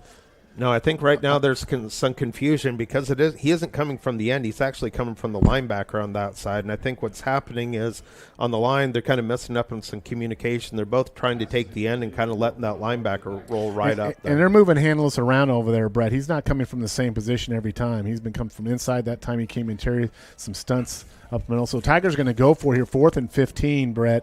They're going to have to get down to 13 to pick up a first down. And Handless is their top tackler on the year, so now we're kind of starting to see why.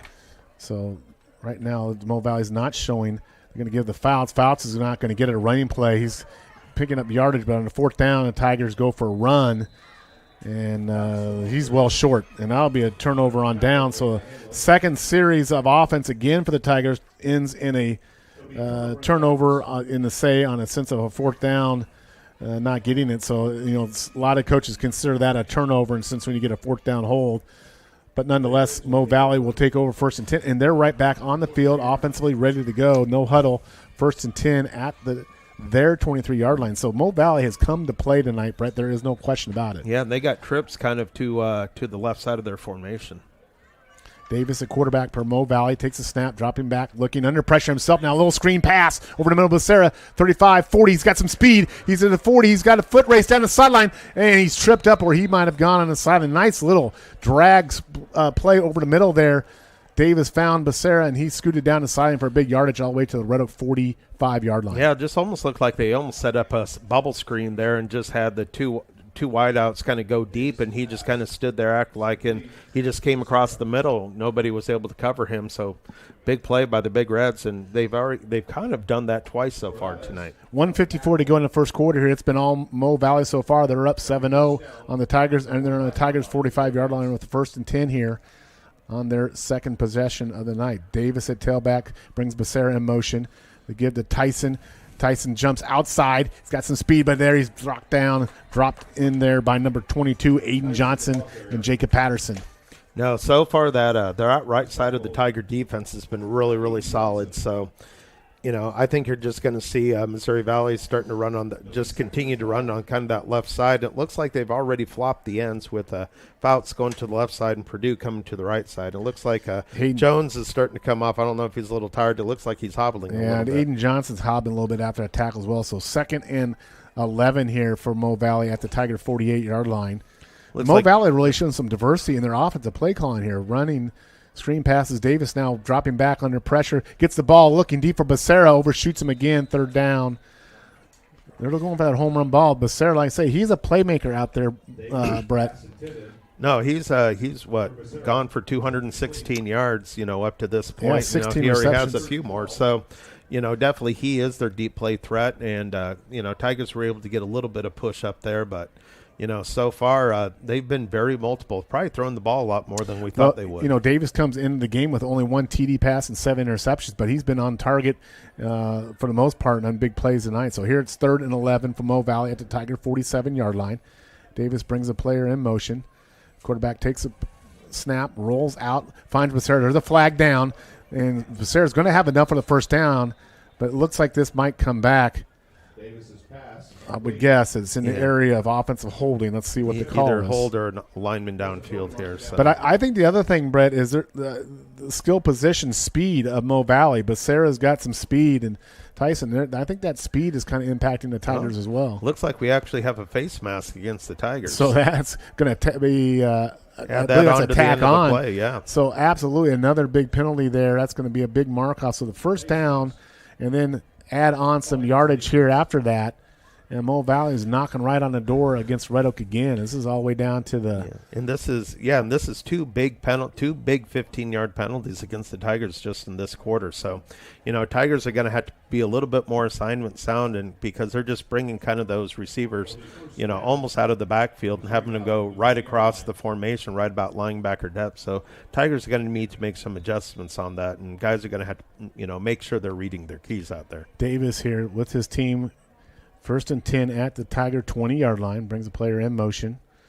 Becerra in motion to give to Tyson, A couple hard yards there. There's going to be second. Actually, that's number 2.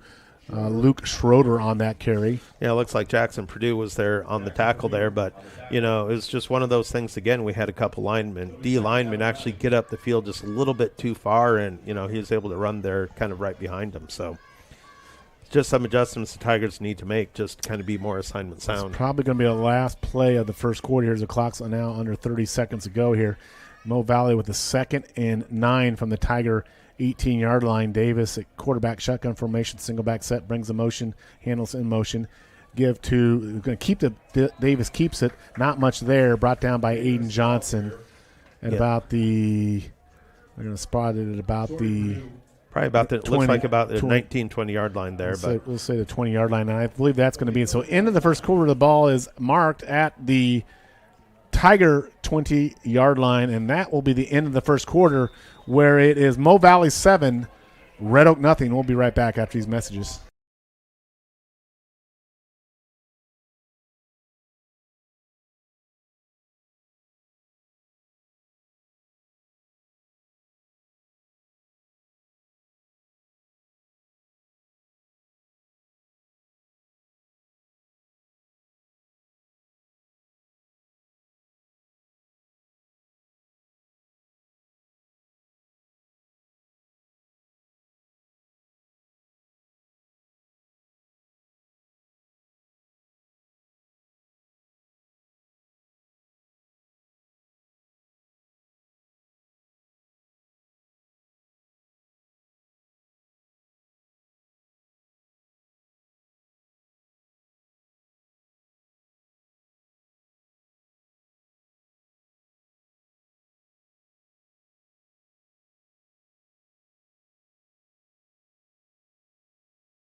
In the field, we're at the end of the first quarter. It's Mo Valley 7, Red Oak nothing. And Mo Valley's on another drive here. They'll have a 3rd and 10 at the Red Oaks 20-yard line here, Brett. And we have seen Davis be able to make some plays with his arm, on nice passes to Becerra and Hanlos, and he's got his team in position right here. The Tigers, you get the sense here, Brett, that Tigers really need to make a stand here. You don't want to get down 2 scores early in the game like this.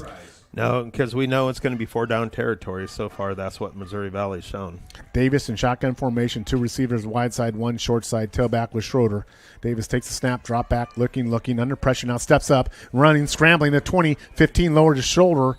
He'll be short of the first down, but he'll pick up some yardage there, so it's going to bring up a 4th and we'll call it 5, Brett, maybe 4th at 5.5. Yeah, Caleb Ransom was able to come up there on the tackle. They have to get to Mo Valley. Will need to get about to the 10-yard line for a first down here. So it's going to be 4th and 5, and this is a real big play for the Tigers. We saw Mo Valley last time, Brett, convert on a 4th and 18 down in this area, and they scored a touchdown on that 4th down play. So here we are again with another 4th down play for Mo Valley, 4th and 5.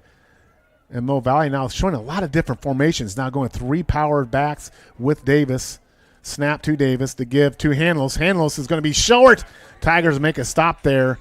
That was Sawyer Purdue. So good stop by the Red Oak Tiger defense. They needed that, Brett. No, a little bit confusion there in the backfield, I think, on the play. But when you're kind of setting that diamond formation, which they have, their backs are really far back in the backfield, at least 7-8 yards. And so sometimes it's kind of tough to, make it that yardage when you're just going short stuff. But good job with Purdue able to come up and make the tackle.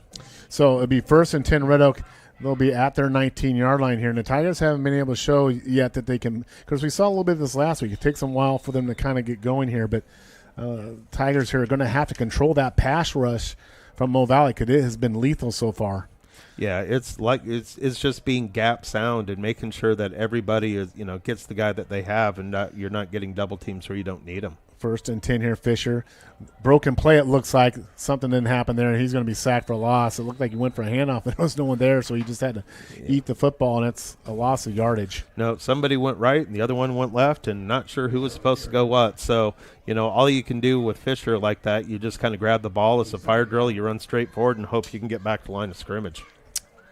Like I say, Mo Valley has really, honestly, Brett, they're dominating their defensive line, and then linebackers are dominating the Red Oak offensive line right now, which I don't think you and I would have anticipated coming in this game. No, right now, I tell you what, sophomore Noah Cox there, he's having a big impact, and as long with probably number 64, Gardner Tyfee, and so they're both. Second 10, Fisher with the handoff to, I believe that's Fouts, and there's nothing there. Maybe picks up a couple yards. So it'll be 3rd and 7 here for the Tigers. They're backed up on their own 20-yard line here, and really, Mo Valley's committing a lot of guys to that box. They got 8, maybe sometimes 9 guys in the box, Brett. No, they're daring the Tigers to throw, and right now, especially if the Tigers are going to throw, they got to make sure they kind of fix that protection. That way, Fisher's able to kind of stay upright and able to make a pass downfield. And particularly note where number 12 is from Mo Valley, Mr. Hanlos. Right now, he's lined up on the right defensive end slot, actually sliding back into more of a linebacker position. But here we go. Fisher at shotgun formation, single back set. Takes the snap, roll out. Fisher looking, comes back this side. He's under pressure. He's going to be dropped. Boy, he was swarmed under there by a lot of Mo Valley guys, and he took a big loss back to 5-yard line. Tigers got to punt this ball. No, Tigers sent 3 out kind of on the right side of the formation. And after Fisher went over there, everybody was covered. There really wasn't a whole lot to do. There wasn't any other guy on the left side to come back to, so big loss there in the Tigers. They might be punting almost out of the back of their end zone here. Like I said, looking in, just statistically, this is a team, Mo Valley, that has given up 227 yards passing. A lot of that's based on who you're playing and the type of game and stuff, but they are coming with a ferocious pass rush. The kick is away. The punt for the Tigers is away. Good kick. It's going to be fielded at the 35, and advance to 30 down to 25 where he's bumped out of bounds. So Mo Valley's knocking on the door again. That was returned by Ryder O'Dowd. So 1st and 10, Mo Valley. They're keeping the Tigers pinned down in their end of the field. No, so far it's been a field position game, and the Tigers have been on the wrong side of that. So hopefully the Tigers really need to get a big play here and try to, just be able to kind of flip the side of the field just so they can get on the positive side and take a little bit more pressure off. Last week we saw so many of the plays, touchdowns were big, long plays. Almost every touchdown for both teams last week, 50-yarders. And here we're kind of more in of a slugfest type game. The Tigers are now going to have to make another defensive stand. It looks like we actually have a penalty in the end zone. Looks like we got a rough in the kicker thing. I kind of had the pillar here in the middle of my sight. I wasn't able to see the flag back there. So Red Oak will maintain possession of the football here, I believe. Correct? Yes, we'll automatic first down. I don't know Mr. if Rules it is. Analyst. You're Mr. Rules Analyst. Where I learned most of my rules from is working the chain gang and actually talking to the referees because sometimes you forget the difference between rules between high school, college, and the NFL. So I do not believe it is an automatic first down. It is just a 15-yard penalty. So it's still going to be 4th down for the Tigers. But looks like they brought Fisher back out on the field here, though. They're going to give him a first down. I guess they are giving him the first down here. Okay. 9 minutes to go here in the second quarter. It's Mo Valley 7, Red Oak nothing. So big penalty on Mo Valley on roughing the punter that will give Red Oak possession there. They had Red Oak backed up on that punt return, but Red Oak will have the ball now still. 1st and 10 after 20. Fisher in shotgun formation. They give to Purdue. And, boy, I tell you, Mo Valley's all over him. Just a great tackle there by Schroeder on that tackle. And Tigers getting nothing going here offensively. No, the Tiger offensive line is actually outnumbered there coming up there, and guys are able to just shoot their gaps. They're shooting the gaps really fast there and putting a lot of pressure on those Tiger offensive linemen, and right now they're winning the battle down there. 2nd and 10, no yards on that play. Got back to the line of scrimmage. It'll be 2nd and 10 for the Tigers at their 20-yard line. We've seen a lot of big penalty calls here as well, Brett. Both sides have impacted the game as well. Fisher in shotgun formation. Brings a player in motion. Snap to Fisher. We got a flag, and they're going to have a false start. We have a yellow hanky game tonight, Brett. The flags are flying. No, Tigers have benefited a couple times, but unfortunately, a lot of these drive killers, these little 5-yarders here, putting the Tigers, back behind the chains, especially at a time where they're having a hard time running the ball. And so, and if you just if you are watching the live stream, you'll kind of see it here. The Big Reds pretty much have about 8 guys within the box. They just have one safety, a couple corners out there. Otherwise, you got the rest of the guys in the box. They're just staring the Tigers to pass the ball. And Fisher really hasn't had time when he's gone back to pass as well. So here we are, 2nd and 15. The ball is at the Tiger 15-yard line. Fisher in shotgun formation gets it. Hand off to Fouts. Fouts is going to pick up a couple of yards there, but Mill Valley they're not looking like an 0-3 team, Brett. No, well, some of it was look who they played. When you're playing the number 6 and number 9 team in the state, sometimes those scores can look a little ugly, but definitely Big Reds have come to play. They absolutely have. Hanlos, I believe, in on that tackle as well as number 24, James Went, for them. So it'll be 3rd and long for the Tigers, 3rd and 14 here, and you got to think for Mo Valley, make a stop here and keep this ball on the side of the field. They've been playing on the Red Oak side of the field most of this game. Tigers going to have to hustle here, under 10 on the play clock as they get to the line now. Tigers 2 receivers each side. Purdue at tailback, 3, 2, 1 on the play clock. They get it out. Fisher dropping back, looking, rolling out. Gets a pass away, caught there by the Tiger. But there's a fumble picked up by Mo Valley, number 5. That is Ryder O'Dowd. He's down to 15-20. Going to be pushed out of bounds inside the 10, but there is a flag down. But I believe the flag came after the interception. Yeah, it would be after the interception. After the fumble. The fumble. Yep, after that. It was a good catch, but on the tackle, just kind of caught him in the back, popped the ball out, and probably going to have it blocked in the back here around the 20-yard line. So that will push the Big Reds back a little bit, but still big play. With good pass completion to Ransom. He took a big hit, and the ball came loose, and O'Dowd picked it up and advanced it down. But like I said, I think there is a block in the back here. The marker is at the 20-yard line of Red Oak. So this will be a mark-off against Mo Valley, and we're having penalties on almost every play, guys.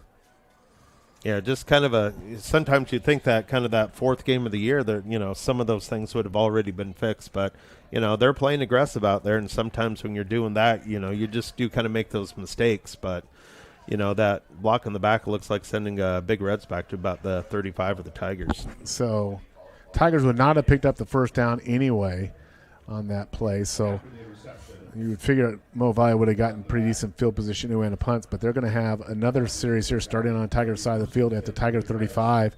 And you got a sense from Mo Valley, you got to cash in here. You're getting all these opportunities. You got to get cash in here. So Davis now taking the shotgun formation, takes a snap, dropping back, looking. He's going to go deep. He's looking for a receiver. He's got him wide open, but it's incomplete. Again, just led him too much. And that they were looking for, I believe, was Hanlos, and that'll be incomplete. No, that's the same play that they scored on. They just kind of kept everybody in. They sent him on the left side and just had him kind of run a deep slant coming right over the middle. And luckily for the Tigers, he kind of overthrew that a little bit. But I will say, even with the Tigers coming up there, had time to throw that ball. So, Tigers really need to make sure they're disciplined on the pass rush and, kind of put a little bit more pressure, not enable them to throw a ball like that. Tyson and tailback behind Davis in shotgun formation. Bring Hanlos in motion. Davis with the ball on the keeper. He's not going to get much there. Maybe picks up 2 or 3 yards. He just kind of kept the ball and went off tackle there. Kind of a little zone read there. Looks like we got a player down coming up slowly here for the Big Reds. It's going to be a 3rd and 7. And, again, you get on this field position, Brett, the other thing is you're going to have a 4-down go. Even, on 3rd down, you got to get a 3rd down hold, but it's going to be a 4th down. So you got to make a 4-play stop when you're on your side of the field defensively. No, so far the Tiger defense is going to have to come up big here, because if we probably look at time of possession, the Big Reds have had the majority of the ball here. Absolutely. So here we go. Davis in shotgun formation.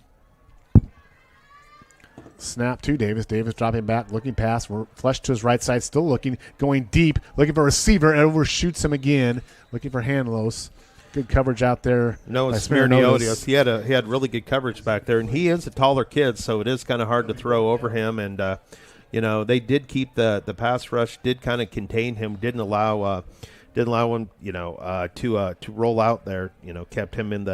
Kept Dylan Davis there in the pocket. So good job by the Tigers. See if they can bow up here again. 4th and 7. Another kind of a turning play here. The Tigers can get a hold here. They're going to have pretty decent field position, but conversely, Mo Valley gets the first down here, and they're going to be knocking on the door again. So 4th and 7 here. High snap. Davis controls it under pressure, gets away from the pressure, rolling to the right, gets the ball away, and it's going to be incomplete.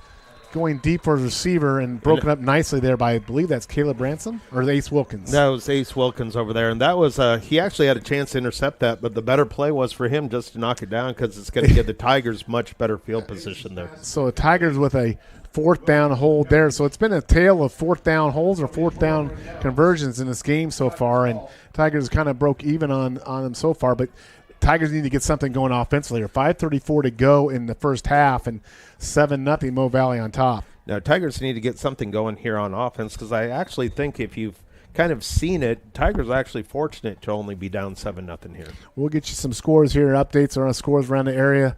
Executive producer Aaron West busy on the scoreboard over there. We're going to try as he's on his sucker there. So Candy from the homecoming parade up. Tigers got another pre-snap penalty there. This was brought from the homecoming parade from public address announcer Andy Ray. There you go. Yeah. There you go. So that everybody's taking care of us up here. Homecoming candy that was thrown throughout the streets of Red Oak has now made its way to Aaron West. So, Aaron, quick score. You got anything there? Yeah, so Trainer leads Shenandoah 14-0 at the moment. It's Underwood over Tri-Center 20-0. Looks like Lewis Central over Carroll 14-7. And that's in the fourth quarter. They must have started early. Several teams did start their games, or I know East Mills started a game early as well today. And Clarinda over Sheridan 13-0. Atlantic and Storm Lake tied up at 14. So here we go, 2nd and 15 for the Tigers now, or excuse me, 1st and 15 for the Tigers. Purdue with the toss, 2 Fouts. Fouts cuts inside, nothing there, wrapped up. Nice tackle there by Lucas Cleaver. Not much yardage there. Tigers, it looks like there's a Tiger. I think that's Fisher. Fisher's really taking some shots tonight, and, man, Mason's a tough kid, and he's trying to shake another one off here. No, it's kind of tough when you keep taking those in the back there, and you're really not prepared for them, So, it's, if you're taking them in the front's a little bit easier to prepare yourself. And this isn't the NFL, guys, where you have to get a pillow and a blanket out and pick them up and set them down gently. High school kids are tougher than NFL quarterbacks. They actually get hit. So Mason Fisher's a tough kid. Only 5 seconds here on the play clock. See if the Tigers are able to get it off. 2 receivers side, bring a guy in motion, snap. 2 Fisher. Fisher back looking under pressure again. Trying to get rid of the pass. He does, incomplete. Almost every play, Mason's getting popped. He gets lucky just to get away there to get it incomplete. No, they had 3-4 guys there from that defensive line of the Big Reds have just actually been dominating the offensive Tiger line right now. And so, unfortunately for Fisher, when he does go back for a pass, he's kind of running for his life. He doesn't have that time to pass. Looks like Hayden Jones is coming off. He was walking pretty gingerly. So yeah, I think Hayden's playing through some injuries here because Hayden's a talented lineman, and I just don't think he's 100% out there. He's giving it a go, but he's been on and off the field tonight. So here we go, 3rd and 13 for the Tigers. Purdue in motion, snap to Fisher. Comes Big Red again on the rush. Fisher does get the pass away. It's going to be incomplete. Mo Valley's asking for an interception. They thought it was an interception, but it's ruled incomplete. So it'll be 4th down. Tigers will punt here, I'm sure, with 4:13 to go in the second quarter. Down 7-0. But, yeah, just nothing nothing offensively for the Tigers at all now. I think a couple first downs all they've gotten. No, especially when you can get a good pass rush with only 4 guys and you drop everybody else back. It's just really putting a lot of pressure on that Tiger offense. So Cale Hall back to punt for the Tigers. He's standing about his 15-yard line. Snap to Hall. Kick is away. Good high kick. It's coming down to about the 40. Fair catch. And it's caught there. Oh, we're going to have this incidental run. Yeah, There's not enough there. Yeah, it looks like Ryder O'Dowd was able to get that. I think Smirniotis was trying to stop there, wasn't able to stop. So I think that's kind of a judgment play by the referee saying, hey, it wasn't intentional. But sometimes they're talking about it here. Yeah, so sometimes you just don't know. As many flags have been thrown, you're just kind of surprised one wasn't thrown there. I think they're tired from throwing their flag because you have to throw it. You have to throw it. I mean, then you got to go pick it up, walk over where it's at, put it back in your pocket. Well, you know what? And I think they're getting tired of walking around. From throwing candy at the parade today, I can tell you from throwing that all over the place, I was getting a little sore on the arm. I thought you might be. Hey, Harlan's up 14-0. Harlan trying to get on the W board this year. They're 0-3. Yeah, over Denison, I believe there. So Mo Valley coming out with 4 receivers to wide side, no one in the backfield. Davis in the shotgun formation here. A lot of different looks. Davis now dropping back, looking under pressure, rolls up. It's going to be still looking. His heads up, incomplete, and there's another flag down. Yeah, and it looks like that was a real big play there by Aiden Johnson there, because the quarterback, Dylan Davis, he was looking to kind of make that pass and roll out, but Johnson was able to block the pass there. It looks like we're going to have a hold, I believe, on the Big Reds. It's going to send them back another 10 yards. But, some of that was also Tigers dodged a bullet there because they got a little bit undisciplined again on their on their rush going up, and so they were able. He was able to just come right around the edge and have a free running lane. So kind of like in basketball when you get an off-the-ball call away on the other side, it really didn't impact the play. I think that was kind of my opinion on that flag there. I'm not sure that was really an impactful hold, but nonetheless, the Tigers will take it for sure. It'll be a 1st and 20 for Mo Valley now as they're pushed back to the 30-yard line. Davis in shotgun formation, 2 receivers short side, single tailback. Snap gun shot to Davis. Davis under middle gets it off to Becerra. And he'll be dropped at 36. They're doing a good job bringing Becerra in that flat and that short, and the Tigers did a little better job there covering Ace Wilkins on the tackle. No, I think Becerra there kind of forgot that he can't get up. This isn't the NFL, kid, and once you were down, you're down. I know it looked like he was trying to get up, but I know the adrenaline's flowing there. But Becerra's got some speed, as does Tyson and Schroeder. So they've got some playmakers that can, once they catch the ball, they can get some yardage after the catch, and that's invaluable to have. If you don't have to throw the ball deep, you can throw it short and count on their speed to pick you up some yardage. So here it's 2nd and 15 for the Big Red. Snap gun shot to Davis. Under pressure, fumble on the ground. Tigers are on the ball, and it will be Tiger football on the turnover. It's like Mr. Jacob Patterson there to be Johnny on the spot to grab the ball, but nice hit, kind of caught Davis there on the blind side, something that Mason Fisher has been very familiar with so far tonight. Yeah. But Tigers are able to kind of flip the field. Let's see if they can do something with it here. So by far the best Tigers field position since early in the game. They're all the way to Mo Valley 34, and with 3:15 to go in the half here, Brett, it'd be huge for the Tigers if they could get a touchdown on the board here and try to tie this thing up at halftime here. But 35-yard line here, 1st and 10. Now we got another flag. I don't know if that's – I think it was something he just kind of came out of his pocket there, or what do we got, an unsportsmanlike? Something on Mo Valley. Looks like we got an unsportsmanlike against Missouri Valley here. We have not we've seen one unsportsmanlike conduct on Red Oak, and now we have one on Mo Valley. And, there's a I suppose in the world of officiating, there are some crews that may be more conservative, some more liberal in terms of how they officiate and what they will accept as on sportsman conduct or not. And I think some of it just happens to be how close you are to one of the referees there. Yeah, sometimes you don't see the guy behind you when you kind of talk a little bit. Right. So nonetheless, the Tigers will take that one as well. So it's 1st and 10 at the Mo Valley 19. Tigers by far their best field position of the game night. Fisher under center. Takes a snap. Hand off to Fouts. Fouts is going to the middle, picks up a couple yards. The good news, Brett, I don't see a yellow flag anywhere on that field. No, good job there. And, both teams. Yes. Well done. We're all about keeping this clock running. Everybody wants a clean game here. We came to watch football. We came to watch the players play, not the Hankies come out and kind of march back and forth because of that. All right. So 2nd and 8 here at the 17-yard line of Mo Valley. Fisher's going to be in shotgun formation. Fouts and tailback. Fisher gives the Fouts. Fouts cuts it back inside. He's got some room. He's on his feet down in the 6-7-yard line. And this is kind of reminiscent of what we saw last week. Tigers finally getting something to go. Keep pounding away on that defensive line. Yeah, that's kind of tricky by Fisher. He actually tried to made it look like he was doing the fake and actually almost came behind his back and handed it off there, looking like he was going to roll out to the right. So a little sleight of hand there by the two seniors. 1st and goal for the Tigers at Mo Valley 7-yard line. Fisher shotgun formation, Fouts a tailback here. Fisher takes the snap, gives the Fouts. Fouts cuts that side, cuts inside. still on his feet, stumbles down to about the 1 or 2 yard line. Ethan broke outside, didn't come back inside, and picks up some good yardage there. No, that was some tough running, kind of reminiscent of what he did in the fourth quarter last week. So, definitely for the Tigers, you're thinking this is going to be 4-down territory. Yes, we'll call it 2nd and goal. The ball's, I think, just inside right about the 1 yard line here, maybe inside the 2 yard line. So, Tigers, I think you're just going to see more Mr. Fouts here, Brett. Oh, yeah, you're going to probably just see them try to pound the rock up in there because, you don't want to do anything, have a mistake there, passing the ball. Fisher under center, gives to Fouts. Fouts, nothing there. Swarmed under there by Mo Valley. Good job in there by number 64, Carter Tiffy, all over that one, and actually lost yardage, so it's going to be 3rd and 3 here. And there's going to be a timeout here, I believe.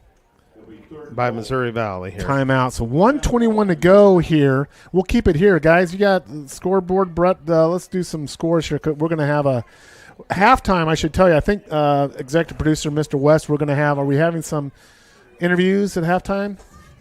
I believe we are going to have some interviews at halftime with some of the Hall of Famers. We had Blake Friday before the game. I think we'll have hopefully Ben Hansen, Andy Jennings, and Jason Abul coming up. Jason Abul here at halftime. And, of course, they are going to name the king and queen and all that stuff at halftime, so we'll have an extended halftime. But right now there's still 1:21 to go here. And Tigers with a 3rd and 3 here. And Trainer over Shenandoah, 21-0. That's the second quarter.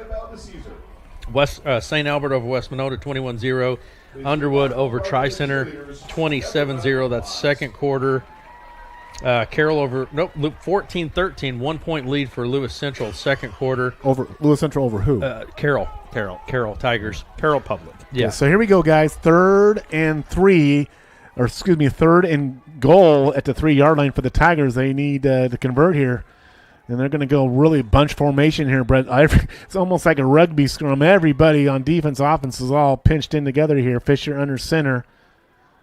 Takes a snap. He's going to drop back, roll out. He's got a guy wide open.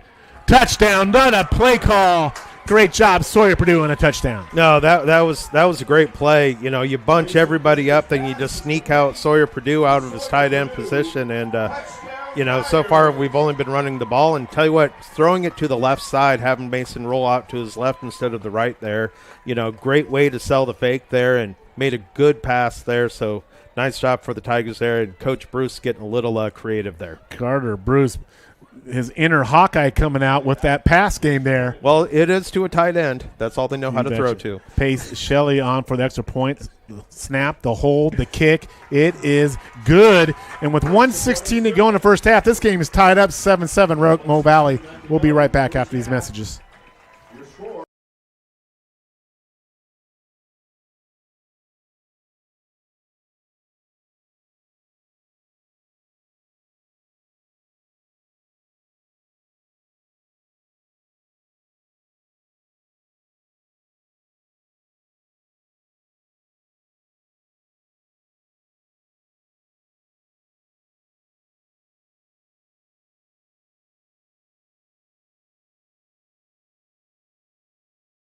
At Bend Field, where the Tigers just scored to tie this game up 7-7 with 1:16 to go here in the second quarter. Brett, what else? Other scores you have updates around? Well, it looks the area? like Riverside is up on Southwest Valley, 24-6 there. That's in the second quarter. Mount Air and ACGC are tied at 21 in quarter number 2. The Raiders. Atlantic is actually up on Storm Lake, 21-14. I believe Fremont Mills is up on Waco, 20-13. Clarinda's up on Sheraton, 19-0.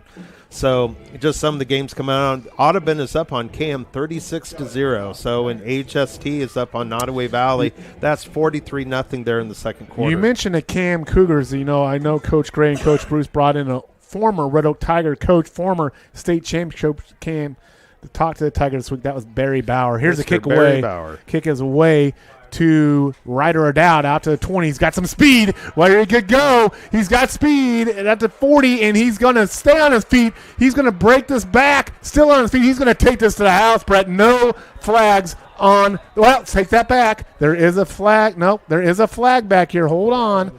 Hold everything. Looks like here at the Tiger 35-yard line, it looks like we might have either a blindside block or a block in the back here. Boy, the Tigers, if this is a call on Mo Valley, the Tigers are fortunate and it looks like it is coming back. Goodness gracious.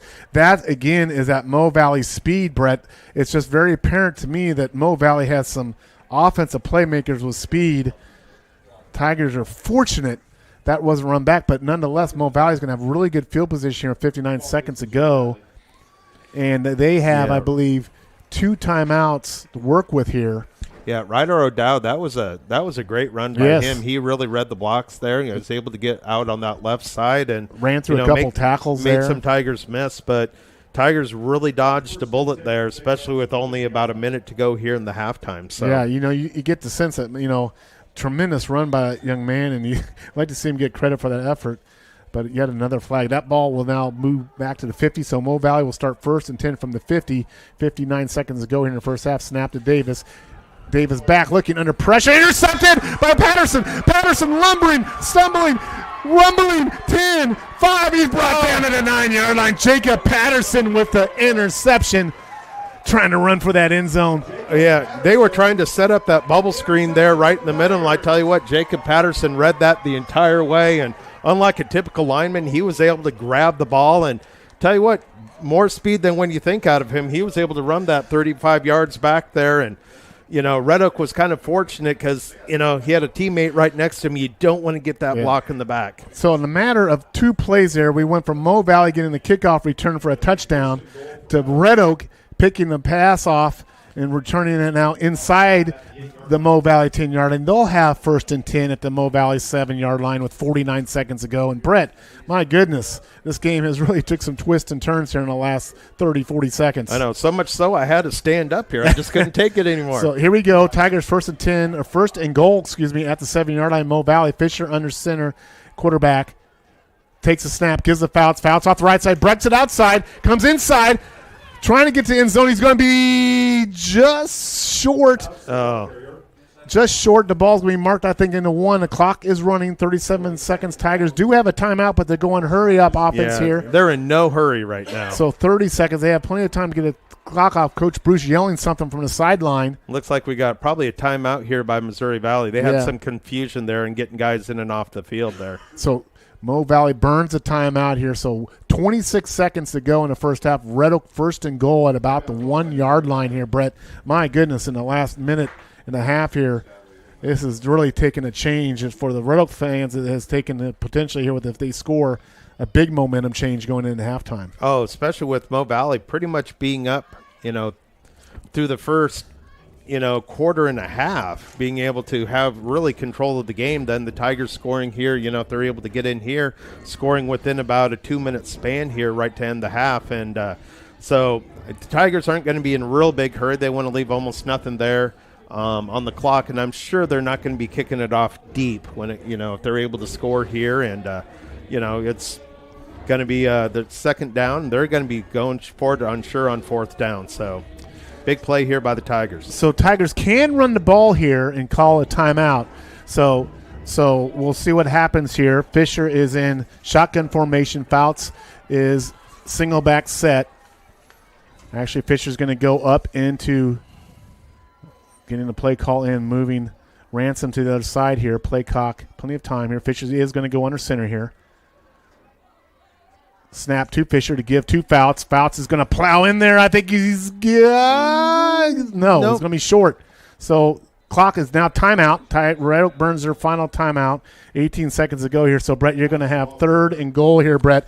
If you run it, Brett, that might be the only play you get here. Well, you're going to have, if you're going to do it, it better be a quick run, and then you're going to have to get up to the line of scrimmage. Everybody's got to hurry just so they have time to get another one out there, because this is kind of the chance you take when there's only 18 seconds left. And looks like timeout-wise, we're out of timeout. Yeah, so that's like you don't want to be down on the 1 and come out with no points. Yeah, I mean, if you run, you've got to have maybe 2 play calls ready to go out of this timeout. Say if we don't score in a run, get right back and maybe do a quarterback sneak. Just do a quick quarterback sneak, because you're not going to have time really to do anything else. Yeah, and stay on sides and don't jump off sides, whatever you do. I think that's a key here. So ball literally just inches away from the goal line here. 18 seconds to go in the first half. Yeah, I got a kind of feeling we might be running off that left side behind Mr. Jacob Patterson there. So his side of the line was really big last week, so we'll see what they do. He made that comment to Coach Gray last week. Hey, Coach, get behind me. I'll get you in the end zone. Yeah. You might see that again. He's got the pick 6. He might be the leader here on this right side from his offensive guard position to get the Tigers in here. So here we go. Tigers coming in a bunch formation. 3rd down, Fisher under center. He's going to go quarterback sneak and signal. Touchdown, Tigers. Mason Fisher on a 1-yard quarterback sneak. Tigers with 2 touchdowns in the last 2 minutes of the first half have taken a lead here, and we've got a timeout. Looks like we might have a injured player there. It's like Hayden Jones here coming off pretty slowly. Hayden's been on and off the field tonight. He's battling some sort of leg injury. He's a tough kid, man. Big kid, just a sophomore, and this kid has got tremendous potential. No, he's wanting to go back in, but he's got to come out. If the coaches come out there, he has to come out. So Hayden is, and he's giving his, encouragement to his replacement. Hayden's that kid. He's got the frame. It looks like that's a kid that's going to be through the years getting the weight room. He's going to be playing some college football somewhere because he has got the size as a sophomore, that left tackle position that someone's going to want him. Pace Shelley on here for the extra point, the kick, the hold. The kick is up, and it is good. 14 seconds go, 14-7, but this half is not over because we just saw what happened previously at Mo Valley. I think the Tigers need to squib this kick. I think you're just going to see definitely a squib kick. Heck, they might even kick it out of bounds. Well, we need to get some our Hall of Famers out there to play on this kickoff return. Mr. Hansen here. I think he was a linebacker, wasn't he? Was he? He's a linebacker that has all the tackling records, right? Yeah, so what Ben, would you do in this situation? Can you demonstrate one of your tackles here on Mr. Eubank? Can you demonstrate how you tackled and drove someone into the ground? I don't want to hurt the Grand Marshal. Oh, see? Oh, see? Got to respect your betters here. There you go. Respect your elders, right? Yeah, definitely. It'd be elder abuse there. Mr. Ben Hansen, 2006 graduate. Red Oak's in the booth with us, a Hall of Famer. One of the great all-time Red Oak Tigers. We'll be joined with some of the other guys from the class. We have Blake Friday pregame. We'll have Jason Abul and Andy Jennings. We got a linebacker and a running back coming up, and we got a basketball player. That's how I define him coming up. So we'll have all the sports. He was covered. a heck of a basketball player. Okay football player. Yeah, because you guys were all in that same era, 2005, 2006. And that's right.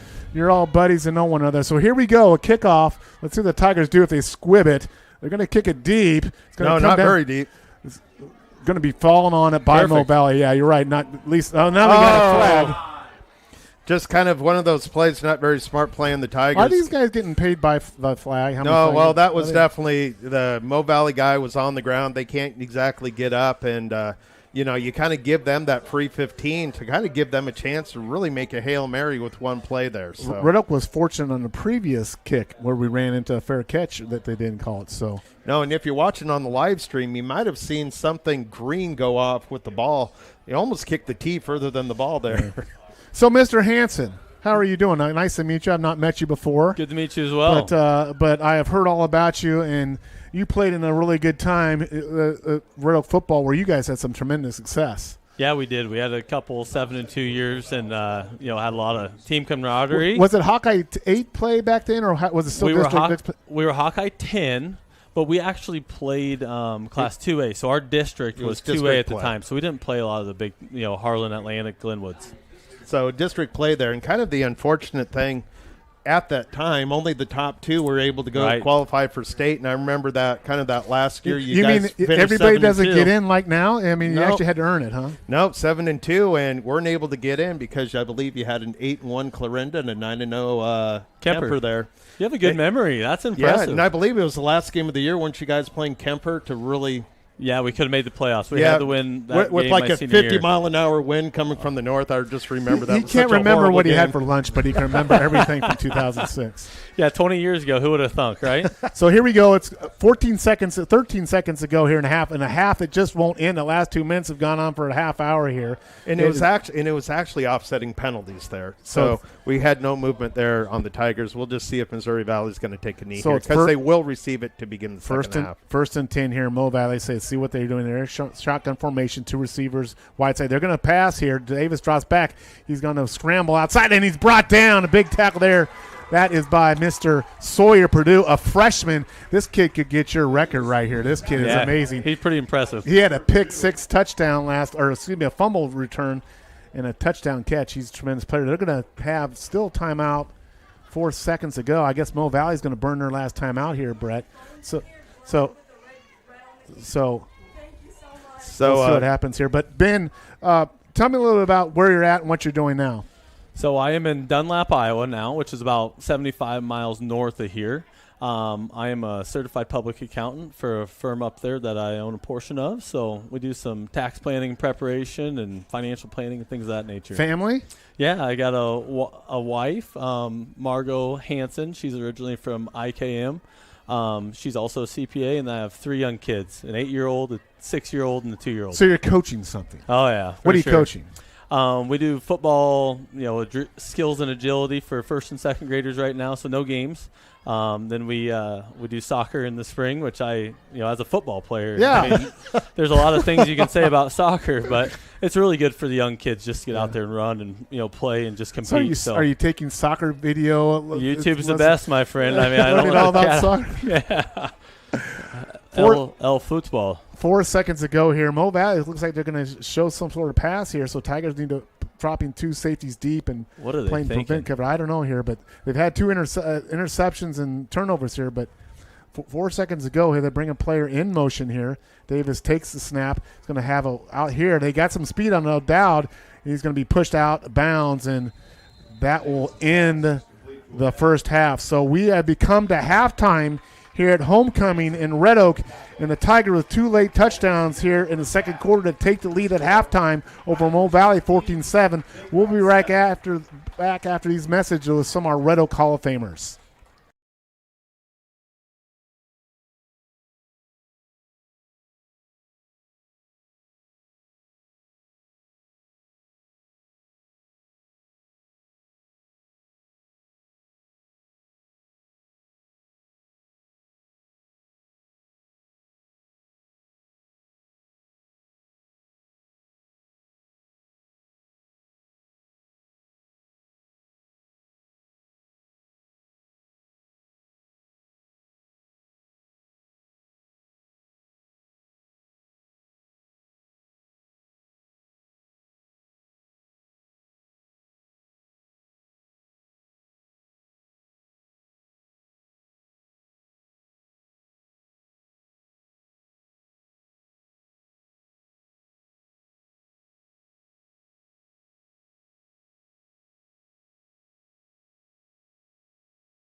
Here at Bend Field, Homecoming, Red Oak Tigers with 2 late touchdowns in the second quarter to take the lead, 14-7 on Mo Valley.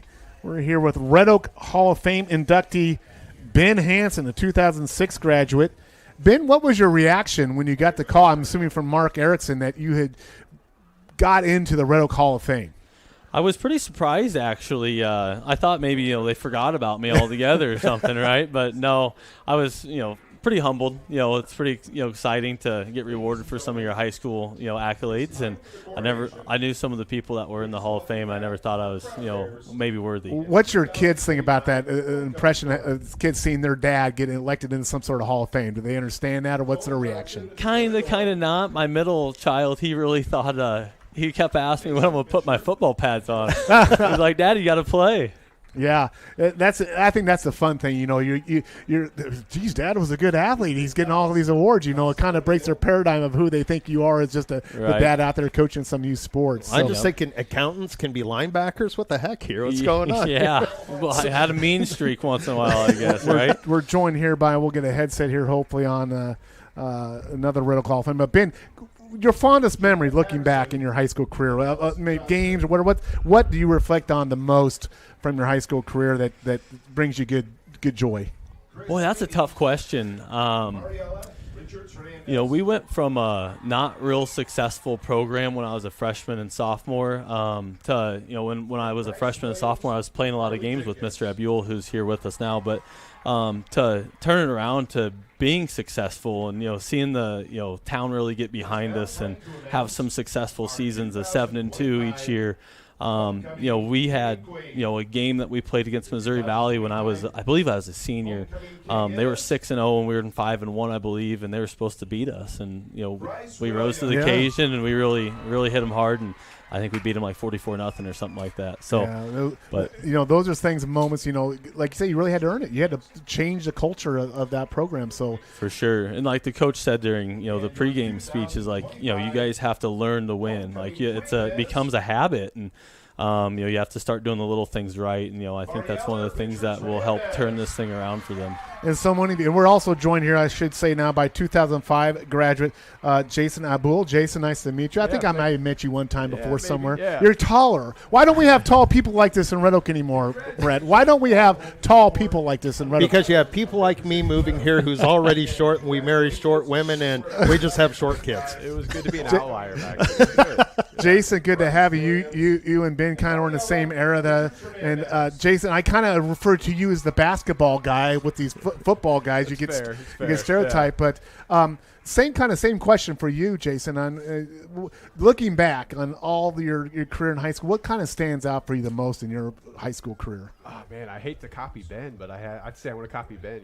My freshman year we got new coaches. A lot of things turned over, and I mean, there's a couple rough years. Yeah. We didn't win a lot, didn't do a lot, but we had a good group of guys that just put the work in, and we just kept working at it. By the time we were seniors, we had some success. Now, who your basketball coach was? Martinez? I had a guy named Joel Wooten. Joel Wooten. Oh, Wooten, yeah. Joel Wooten for a few years, and then Kurt Graham my senior year. Yeah. Okay. And I think both you guys mentioned in your speeches, I think both you guys mentioned the coaches that came up along, that brought you along, as a youth. Talk a little about that, the youth part of your sport experience growing up in Red Oak. Yeah, I mean, it's tough to remember at times, right? Especially since we're getting so old, right, Jason? It's been a little while now. But, it's kind of weird because we're at that point now, right, as you're trying to, did they have JVA football back for these guys? We kind of did. We had 3rd and 4th grade flag. Yeah. We actually played flag all the way through 6th, right? Because we never played flag tackle. But, now that I'm starting to coach my kids and, just trying to really get them all involved and get them hungry to compete and, want to, be teammates with each other and, compete together to beat another team. And so that, just thinking about the fundamentals is a really important thing. I think some parents at times lose track of that. It's like, hey, we're going to play travel ball and spend our whole weekends in gyms. I'm like, hey, let's just try to get you guys the fundamentals, teach you how to do the things right, and keep you together. Well, I think the big thing is have fun. Yeah, for sure. They're supposed to be fun without adults yelling at you from when you're 7, 8, 9 years old, and you're like, get older, and you're like, nope, I'm done. Oh, you can yell. Too easy with that Yes. stuff, So, Jason, tell us about you, your family, where you're living now, what you're doing. So I live in Solon, Iowa now. I married a Red Oak grad as well. Bonnie, she was Bonnie Drake. There we go. Yep. We have 3 kids. I have a son who's a 6th grader, so getting him into sports. And then So you're coaching just like Ben is. You're doing youth coaching. I do, yeah. I enjoy it. It's fun to work with the little ones and get them see it develop and get a little better. And then I have 2 daughters. I have a 6-year-old and a 4-year-old. So same question you asked, Ben. What's your kid's reaction to seeing Dad get inducted into a Hall of Fame? I think my daughters are a little oblivious, but my son I think enjoys it. So I kind of tell him like, hey, back in my day I do a little bit, so he actually sees, okay, maybe you did. Jeez, Dad gets an award, recognizes. So it's cool for him to see that I actually did something, not tried my best. So. Yeah. Do you guys keep up on Red Oak? How often do you get back to Red Oak? You guys come back often, or once in a while, holidays? How often do you get back? So my parents actually don't live around here anymore. So I have a good friend here that lives in town. So I get back a couple times a year, typically with my family, maybe once a year. Yeah, my folks are still here, so I try to get back every now and then. And thanks to Bound now online, yeah. I can actually follow. You can watch stream games all over the place. Yeah, Scott Turner, my buddy, just told me we could stream games now from here, so I kind of want to check Unfortunately that out. for you guys, YouTube really wasn't around then, so all your games They were back in the around black and white photo era, these two guys. No, mine would have been the black and white photo era. The VHS that you'd have to dub to DVD. Oh, yeah. To actually watch it. Yeah. So, Jason, I want to talk just about baseball, or basketball. Excuse me. You have the all-time, I think still the all-time career rebounding. I think that might still be there. That's what they say. Yeah. Record. Is there a particular game that just stands out to you from a basketball point of view that you recall that in your Red Oak career? Someone I always ask all the Hall of Famers, how'd you do against Shenandoah? Because obviously Shenandoah is your rival. I had a good record against Shenandoah. Yeah, that's all that matters. That's all that matters, right? That's good to hear. I had a good record. I think I lost them once in basketball, and we beat them a couple times in football, which was good. Yeah, because some of those rivals just endure, and that's one. I don't know if you guys know, Red Oak's going to be joining a new conference starting next year. Yeah. Western Iowa, after many, forever being Hawkeye 10, but Shenandoah and Red Oak are going to a new conference in relation to that. What are some of the impressions of Red Oak that you've seen being back? And I know you've met Mr. Erickson, and I don't know if you got a chance to go. Have you seen the new school renovation and been all out and seen of that? Yeah, I haven't been in it, but drove past it. Looks real nice. Drove past Inman. They've really, spruced that up as well. All the others are gone. Yeah, exactly. Today, I was like, "Where's Bancroft?" It's not here anymore. I drove past Bancroft and Webster, and I was like, "Yeah, they're not here." So it really seems like they're trying to do the right things to improve the facilities and strengthen their education and put some money back in for the students. What's your guys' perspective? I mean, being athletes in Red Oak and now being dad with your own kids, what's the difference between, you'd say today, what you've seen with your kids coming up versus what you are? What's the difference of what you say in terms of sports? I would just say there's so much now. My son's a sixth grader, and we have to kind of reel him back. Like, you don't need to play baseball, 9 months out of the year or go travel all over the place. We try to keep it pretty even keel. It's like you can burn kids out. Yeah. It's great to have all these opportunities, but no one wants a fifth grade. Did you guys feel that pressure coming, or did you because I'm so old that summers were summers. You went swimming, and we didn't really have sports other in the summertime. I don't know how it was for you. But it was dad coach. Terry Weber, old principal, is my baseball coach. Yeah. I think they've businessized, created a business out of it, right? So all of a sudden it can be 9 months. We're gonna have all these big gyms that all these teams can come and pay admission fees to, and I think that's part of what drives a lot of it. Yep. And then they just want the seasons to go so long. So that's a big difference for us. Is like these aren't 9 month seasons. Like we literally had 3 month football season, 3 months basketball. Pretty much everyone season. stayed in their little world. They didn't overlap in relation. And I say that because some of these, it's not uncommon now. A baseball travel team will go play 5 games on a weekend, or a basketball team will play 6 games. Did you guys have that as your era, or was that you still on the outside of that? Because it's so different now. A little too old for that one. I didn't do anything like those kids do. Did you have some club basketball maybe at times? By the time in high school, I got it. But the young kids wise, we had our team that dad's coach. We went and played Shane and Clarendon. Yeah, I mean, back in my era, again, the first time we really played tackle football was 7th grade. I don't know how it was for you guys. Same for us. Yeah. I could have wrestled pretty much from March 1st until I'm guessing the middle of August, but I didn't. I ran track, and I might have gone to Council Bluffs for a few things here and there, but that was only when I was in high school. Yeah. So. No, I think that's probably the biggest difference. The commodity of creating it, right. as a Main Street business in general. Yeah. And then the length of the seasons. Yeah. Well, yeah, it's just one of those things that sports has evolved at all levels, and in terms of that, and you see the impact. It's almost like, and I work at the Y, but it's almost like if you're not doing these things at 2nd or 3rd grade, 4th level now, you're kind of behind. Where in my era, there's some kids that didn't even start playing sports until 5th or 6th grade. It seems like it's this more early and early. You got to start development with kids. It's hard to try to find that happy medium. My son, we're not doing it all the time because people are like lessons and coaching and we got to go on this team. It's like, well, do you really? Because at the end of the day, I think it's the peer pressure that your kid may be behind, though, too, right? If we, his buddy's starting now, so now we got to start, right? Keeping up with the Joneses a little bit, and so. I think if you can put your blinders on a little bit and let your kids be kids, it'll be a lot better for them long run. Well, it's just one of those things now, just kind of that different phase of your lives, going from high school athletes now to eventually parents. You're going to be watching high school athletes, Right. It's just kind of that thing growing up there, and we got to kind of get going here with halftime. Well, guys, thanks for coming up here. I do want to, with Andy Jennings, our 4th, is not here. I just quickly, you guys with Andy, tell me something quickly about Andy, Jason. Andy, through all my years, I can honestly say is the best athlete I ever played with, through college and anything. The guy was a freak. Just has still the rushing records in football. What he could physically do he was a freak. Yeah, he truly was a freak in nature, and he was my classmate. Yeah.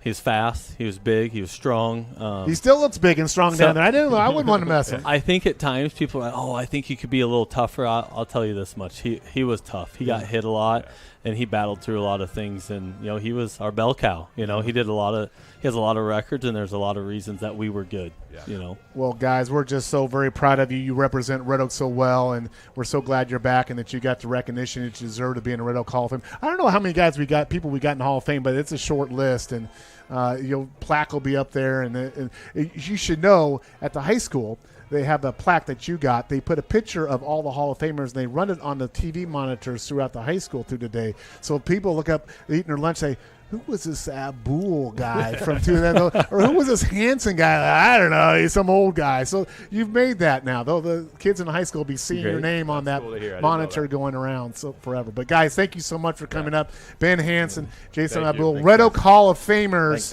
Thank you. 2025 inductees. Thank you, guys, for coming back.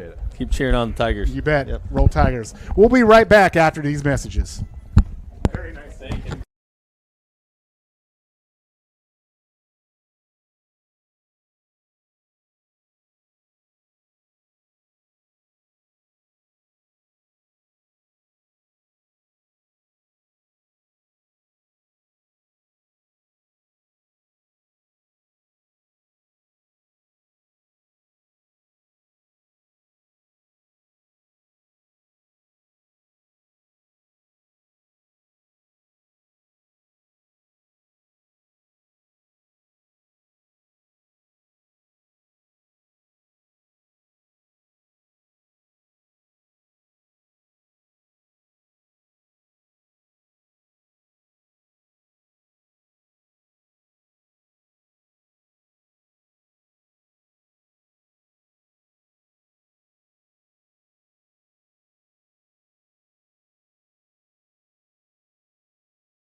(14-7).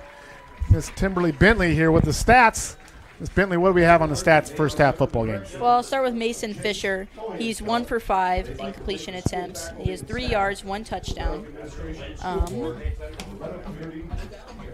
Ethan Powell has 17 rushing yards and 51 yards. I believe that's right. Jackson Purdue, 1 rushing yard, 2 yards. Got tackle charts there by chance? Yes. Again, here we go. Sawyer Purdue has 4 tackles. Zyler Lamb has 2. Ace Wilkins has 2. Jacob Patterson has 1 tackle and 1 interception. Noah Smiriotis has 2. Aiden Johnson 2. Ethan Fouts 1. And Jackson Purdue 1. Do you have Mo Valley stats? Yes, I do. What is Mr. Davis from the quarterback position if you have his stats? He's 4 for 10. Seems like he's completed more for 410. All 4 of them have been big passes, but go ahead. And 49 yards, 1 touchdown, and 1 interception. Yeah, so, a game statistically, Brett, that you don't see a lot of numbers jump out to you, but boy, there's been some turnovers and penalties. I don't know if you're keeping track of penalties, Tim, but there's been a ton of penalties for both teams. No, I think if we actually looked at the team stats, Missouri Valley would have a lot more yards and offense than Tigers do. I mean, I don't think it's even close at this point. And one of those penalties brought back a touchdown on the kickoff for return. them, but and I believe a long interception too. So it's 2 crucial penalties. Yeah, it's Mo Valley both teams have been penalized pretty heavily, but I would say for Mo Valley, they're more inopportune times for them. Just to really, you had the roughing the punter thing, which I think extended to Tiger Drive. The block in the back on the return there for the touchdown. So.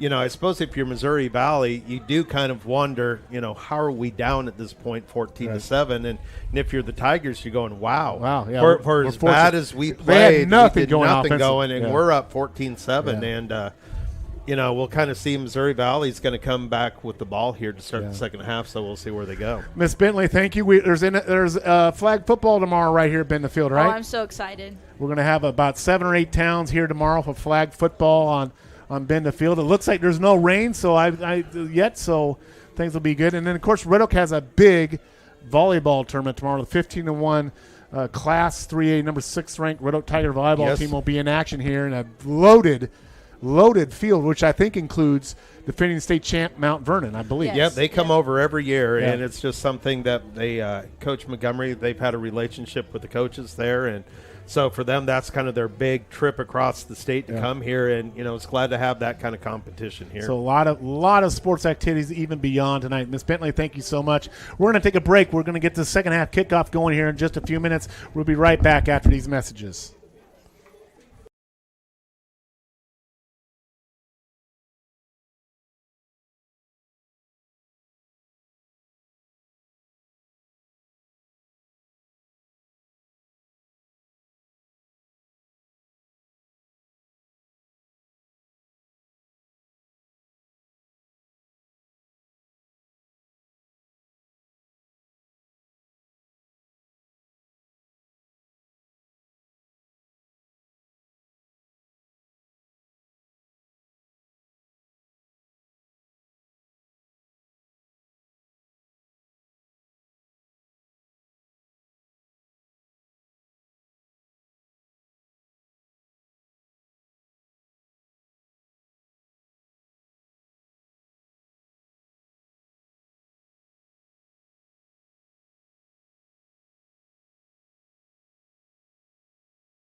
Back here in Bend Field, homecoming. It's halftime. Red Oak on top of Mo Valley, 14-7. Mo Valley will get the second half kickoff here, Brett, and you get the sense that the game really took a momentum shift here right before halftime. Tigers getting 2 late touchdowns, taking advantage of turnovers and some penalties there to take advantage to get 2 touchdowns. But, really Red Oak didn't have anything going offensively at all for the majority of that first half, so we'll see what goes on here. Well, I think what we're going to be doing here, we'll be going to running the Chris special we're, here. We're going to have an untimed down. Red Oak Tigers are on the field. They actually are going to have the ball in an untimed down here. And running back Chris Rainey is at tailback here for Actually, the Tigers. one of the King candidates. King candidate Chris Rainey, tailback here. Mo Valley's on the field. Untimed down here to start the second half. Tailback given to Rainey. Rainey around the right side breaks open. He's at the 20, 30, 40. It's a foot race. 50. Rainey on his way. Blocking downfield. 30, 20, 10. Touchdown, Chris Rainey, Red Oak Tigers. And the Tigers kind of stormed the field there. Everybody comes off the sideline to celebrate there with Chris, and, great for him. Hey, right now he's 2 for 2 with touchdowns. He scored last week, and now he's able to score this week. Chris has got some speed down there. I mean, he breaks open. I would not want to get in front of that guy. He's a freight train going down the field. Yeah, here comes the pain train. And that is just a great thing to do. Chris is such a great teammate and a great positive part of this Red Oak football program, and it's just a wonderful young man. And it's so good, Brett, to see his teammates rallied around him and support and care that all these Tigers have for their beloved teammate Chris Rainey. Yep. Well, and it looks like when we actually start the game back, the Big Reds should be receiving the ball here, with Tigers will be kicking off to them. But I think we need to mention the homecoming king and queen here. Who were our winners? Our queen this year will be Mariela Riches Hernandez, and our king is Bryce Williams. 2 very deserving kids. So congratulations to them and all of the homecoming court. All of them great kids, and all their, they read all the things they're going to do and that they're involved with, and just really good representation for Red Oak here. So we're going to get the second half kickoff underway here. Paige Shelley will be kicking off for the Tigers. And like I say, first things first, Tigers better cover this kickoff return, because Hanlos and O'Dowd are back, and they got some speed, and this is a dangerous return team here. So no, I don't think you're going to see Red Oak kicking it very deep. Right off the bat here, Tigers are going to be tested with this kickoff return.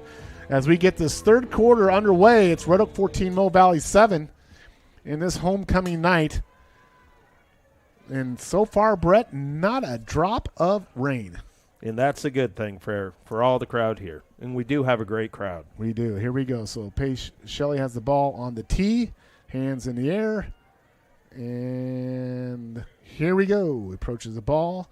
And it is kind of a squib kick down the middle. And we got a flag, Brett. I think we're going to have an offsides by the Tigers. Got a little bit too far ahead there. So, I guess it wouldn't be a good second half if we didn't start it off with a penalty here. In a game of nothing but flags, I would think little 1 foot step over the line could be looked over. But some of that just comes down to, because he is kind of squib kicking, he's probably coming up here a little bit slower, and it's kind of up to the special teams guys to kind of, look at the ball and make sure they know where they're at. So kind of another costly penalty there for the Tigers. So they'll also push it back 5 yards. He'll now kick from his 35 here. And like I say, the Tigers are trying to squib kick it here, so this is going to wind up in good field position for Mo Valley here. Pace Shelley is now advancing on the ball again. The kick is away. He's going to kick it deep, and he kicks it deep. What a great kick. There's a leg by Pace Shelley, and that goes into the end zone. We have a lot of off-the-ball scrimmages. We have kind of a late hit on Pace Shelley, I thought. Didn't see it. Coach Gray's asking for a call there. But it was a good kick by Pace. The Mo Valley runners back returns came up, Brett, and Pace kicked it over him.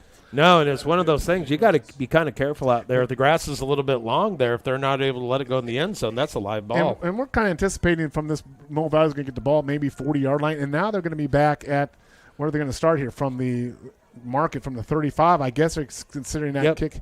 But good kick by Pace there. I would think the ball, I'm not sure what, I guess that's considered going out of the end zone. Yep, on the touchback there in high school. So 35-yard line. Mo Valley takes over first and 10 here to start the third quarter. Davis at shotgun formation for Big Red. Single tailback.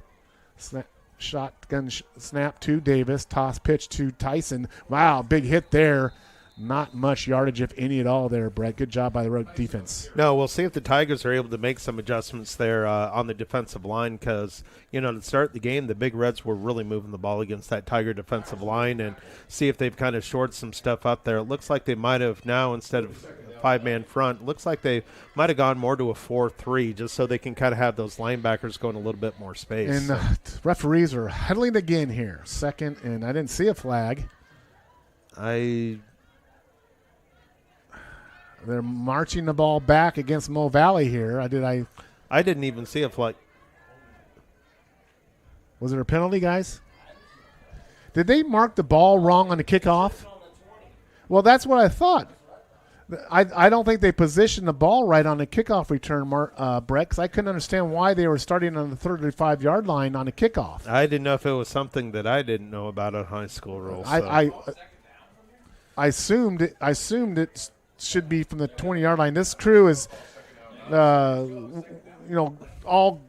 credit to officials. We need more officials, and these are great people, and they're doing their very best here. And sometimes you just kind of got to huddle as a team and figure it out. So I think what's happened here is they just going with the result of the play on first down, but they're just kind of taking it back to the 20. Right. So it looks like it's going to be 2nd and 10 here. So the kickoff out of in bounds did result in a touchback at the 20. So 2nd and 10 here for Mo Valley. Hand off to Tyson. Tyson off the right side picks up maybe a couple 2 or 3 yards again. Tigers defense holding there again. So, yeah, they're just kind of that. They like to run off that right side. They've had some success so far. So, the Tigers, been able to bow up here a little bit more, had some improvements there from halftime. And so going to bring up, about a 3rd and 6 here for the Big Reds. Just underway, second half, 14-7 Red Oak over Mo Valley. Mo Valley with the ball, opening possession, second half. They have a 3rd and 6 here at their 25-yard line. Becerra out here wide. You got to think they're going to be looking for him. He's a playmaker for them.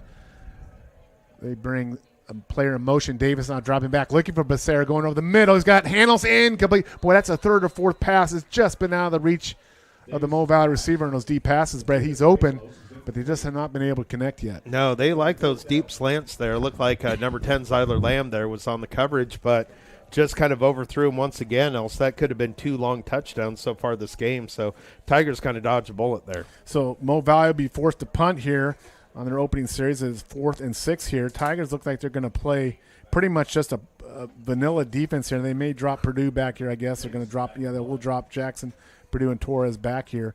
Mo Valley showing punt here. Snap. Kick is away. It's a low kick. Did I hit a Tiger? I don't know. The ball is loose on the ground. I believe the Tigers fell on top of it. I think it kind of hit Smirnotis in the back there, and he noticed that and turned around and jumped on the ball. Yeah, or even if he didn't, I think he saw it just in case. You just got to jump on that. But sometimes when you get those bad kicks, you're kind of going down the field. You're not looking to see where the ball is at. So kind of very fortunate for the Tigers to be able to get the ball back, but they will be starting in great starting position. Right at the 50-yard line. Tigers opening offensive series here in the second half. 14-7, Tigers over Mo Valley.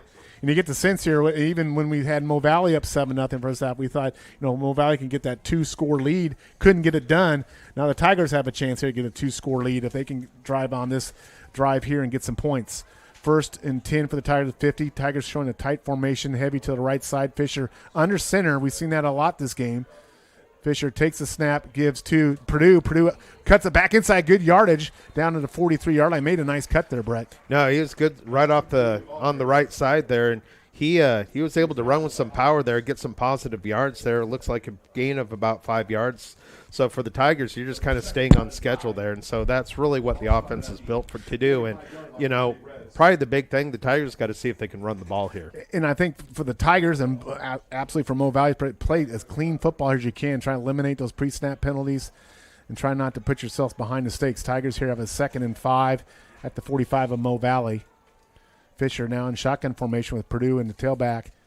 Give to Purdue. Purdue comes outside, puts his shoulder down, picks up a couple yards there. Nice tackle in there, though, by number 6 for Mo Valley, and that is Pregame there. And so, it's still with the Big Reds, they still have 7-8 guys around the line of scrimmage there. So it is going to be kind of tough for the Tigers to be able to get much of a push there. So here at 3rd and 3, we'll see if the Tigers are able to get this first down. Pregame, Cox, and Tiffy on that defensive line have really been doing good work for Mo Valley tonight. So it's 3rd and 3 here for the Tigers at Mo Valley 43-yard line. Tigers again showing a tight formation. Fouts is now at tailback for the Tigers. Fisher under center gives to Fouts. Fouts breaks it back inside. He's got the first down. Just kind of made a good hard cut off the left side there, going behind the blocking over there of looks like Dylan Ryberg, I think, out there left tackle. Yep. The Missouri Valley really pinched everybody right in between the two guards in the center there. They were really guarding against anything right up the middle, but Fouts was able to kind of read those blocks, jump out to the left side, and get a good gain for a first down. So 1st and 10 for the Tigers at Mo Valley 39-yard line. 8:52 to go in the third quarter. Red Oak up 14-7 over Mo Valley. Fisher now in shotgun formation. Fouts tailback, one receiver out. It looks like we got 10 guys within the line of scrimmage here almost. They give to Fouts. Fouts still on his feet, picks up some yards, and you kind of get the sense here now, Brett, kind of like last week, that Red Oak offensive line is starting to kind of get position. Hayden Jones hobbling off the field again. That's a tough young man. He's been trying to give it a go, and he's been on and off the field. But you kind of get the sense that offensive line as Red Oak now is starting to get some movement. No, and it's something they have to do. We noticed it last week. They did the same thing. They were able to start to move the ball in the second half. So 2nd and 5 for the Tigers at the Mo Valley 35. Kind of the same formation, and wide receiver to the wide side, tailback with Fouts. Fisher in shotgun formation. Snap to Fisher, give to Fouts. Fouts out to the left side. He's got some room. He breaks free. Oh, just tripped up where he had a touchdown, but nonetheless a big yardage there, Brett, down at the 20-yard line. Oh, no, that was pretty much a shoestring tackle there, but it looks like number 7, Novin Becerra, pretty much saved the touchdown there by Fouts. But good patient running kind of on that left side. He's able to cut back to the right side. Almost was able to break away, but good, probably the best run all night for the Tigers. Yeah, absolutely. Yeah, you're really starting to see the Red Oak offensive line go to work here now. Tigers just methodically grinding this on the ground here. Fouts again at tailback. Fisher under center. Fisher's been under center a lot more this game. Here he is again. Takes a snap, gives a Fouts. Fouts getting a good push from the line. 20, cuts it back inside, down to 15. Again, that offensive line out there, number 54 for the Tigers. Who is that out there, Brett, number 54? 54 for the Tigers. That would somebody we don't have. We don't have their number. Either that or my old eyes are not picking it up well. Alex Dykes, I believe, is in there as well. Maybe it's 52 that I saw instead of 54. Yep, that'd be Alex Dykes. Someone made a nice because I think he came in for. There is a 54 at left guard. Yep, there we for go. The Tigers. So Fisher here, shotgun formation. It's 2nd and 5 at the 15. Tigers knocking on the door here. They give to Jackson Purdue. Picks up maybe a yard or two. Good defensive effort there by Mo Valley as they swarmed on that one. It'll set up a 3rd, and we'll call it 3 as the ball is at the. We'll call it the 13-yard line. So Jones now coming back in for the offensive line. Alex Dykes coming out. You got to give this Hayden Jones a lot of credit. You can tell he is hobbling out there. 6'5", 300-pound sophomore. He is a large person out there. No, I don't know if maybe, especially if you're on that defensive line there with Missouri Valley, maybe there is starting to get tired here a little bit, especially when having those big offensive linemen push on you. 3rd and 3, Tigers bring a guy in motion. They give Fisher's rolling out. We've got a flag. It's going to be knocked away incomplete. And it's like we're probably going to have a hold here is where it was thrown. Looked like kind of the interior of the line. They're coming to blitz, and they're trying to roll Mason out to get away from that blitz, and there's going to be a hold on Red Oaks. We'll see if they want to accept it or decline it here, because if they decline it, it'll be a 4th down. No, I think at this point you almost push them back. That way you kind of take that field goal out of any sort of contention. Pace Shelley's got a good leg. We'll see. He knocked in, I believe, a 35-yarder in that Southwest Valley game. But you're right. This will push the ball back to the Tiger 29, but it will give them another down here. It'll be 3rd and 12. It's unfortunate with the holding thing, because I think if Mason would have actually taken Purdue there kind of on an underneath route, he probably would have been able to easily run for the first down there. But got a hold there, so it sends the Tigers back to 3rd and about 13 yards here. I think it's noticeable that they're rolling Fisher out more on these pass plays to try to avoid that rusher. So Mo Valley's showing blitz here, 3rd and 13. Looks like they're coming. They're coming in a handoff, trying to go on a draw, but Mo Valley snuffs that out, so it's going to be 4th down. The ball is positioned right in the middle of the field between the hashes. I don't know if they're going to give Pace a chance at it here or not. They are. They're going to run Pace Shelley out here and give this a field goal chance. The ball is at the 26, so depending on when they spot it, they're going to – the ball will be placed, or the holder, Jackson Purdue, will set up at the 32. So it's going to be a 42-yard field goal attempt here for Pace Shelley. Jackson Purdue is a holder. 42-yard attempt here. Snap, hold, kick is away. It's going to be just short to left. He had a distance, actually, but just left, and it's no good. So Tigers do not score on their opening possession in the 3rd quarter. We'll be right back after these messages. It's 14-7 Red Oak over Mo Valley.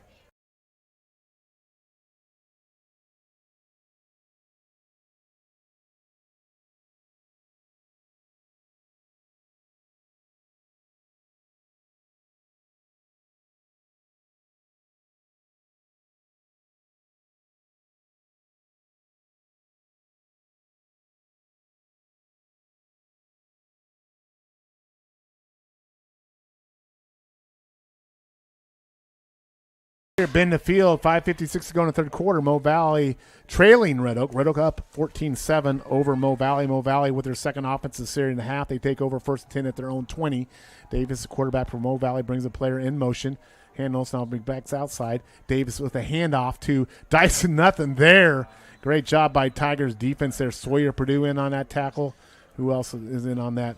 Hayden Jones in that toe. It looks like they've really done some things at halftime to kind of shut down this run so far. Brett, we got a college football game going on tonight. What's the score in that college football game? We are at 21-21, Iowa and Rutgers at halftime. Hawkeyes getting their Big Ten season underway out in New Jersey, taking on Rutgers, and it's all tied up 21 all on a Friday night college football game. That's not right.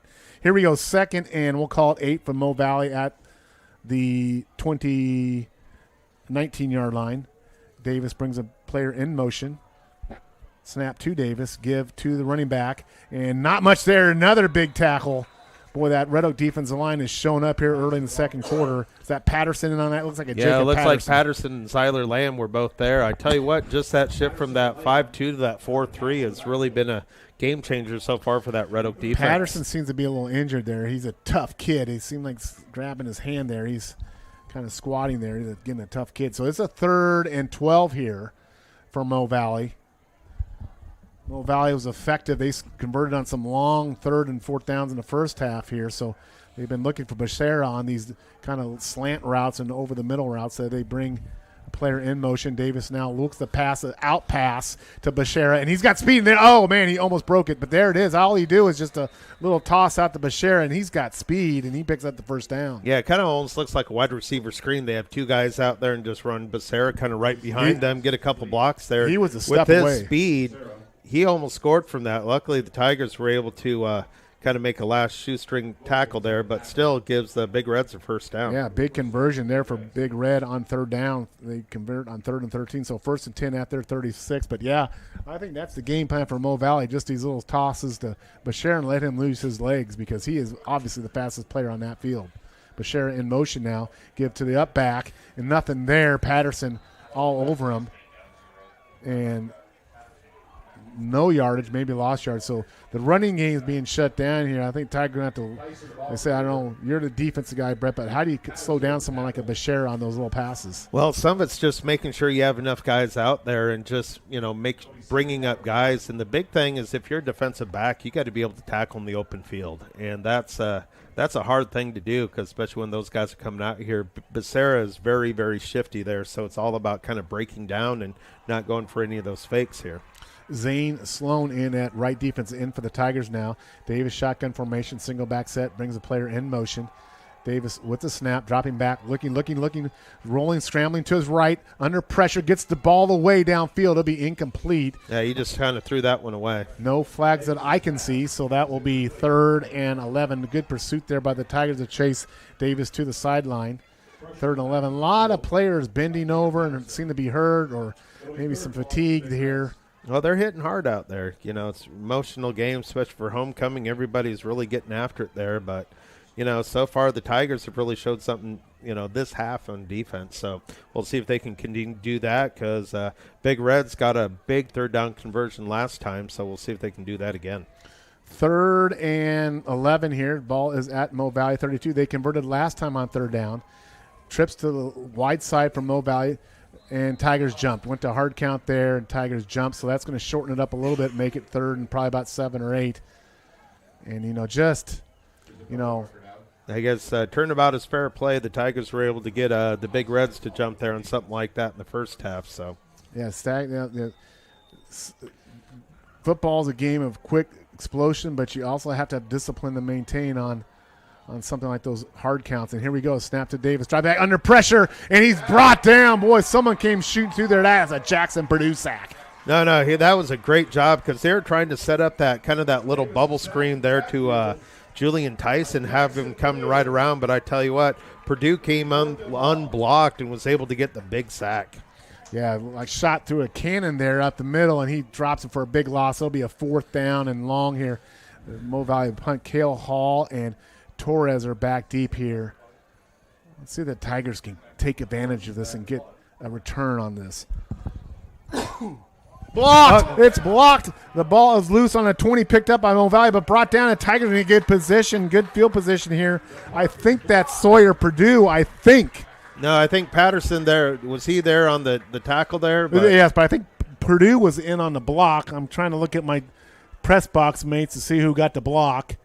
Sawyer Purdue, I thought. I'm getting no response from my crew down here. I think they're busy looking at the buffet table as we normally do every week Friday.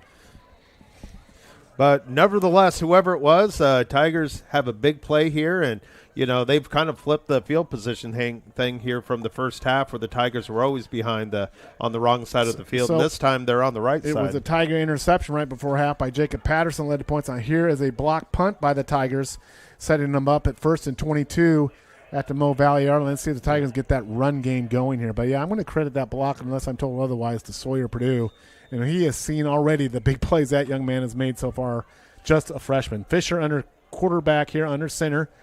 Takes a snap, gives the Fouts. Fouts cuts it inside, not there. Nice tackle there by number 4 for Mo Valley. Yeah, Carson Hopkins kind of went there and was able to submarine him there. He kind of came up from his linebacker position, but it looked like there was going to be a hole there initially. He filled it well and limited the Tigers to only about a 1-yard gain. Let's see if Coach Bruce draws up something where he can roll Fisher to the wide side here on this field and give him an option. I love that touchdown pass to Purdue.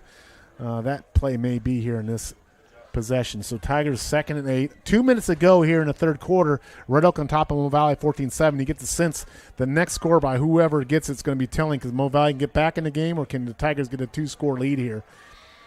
2nd and 8. Fisher shotgun formation. Fisher back looking. Pass is going to go deep in the end zone. It's going to be incomplete.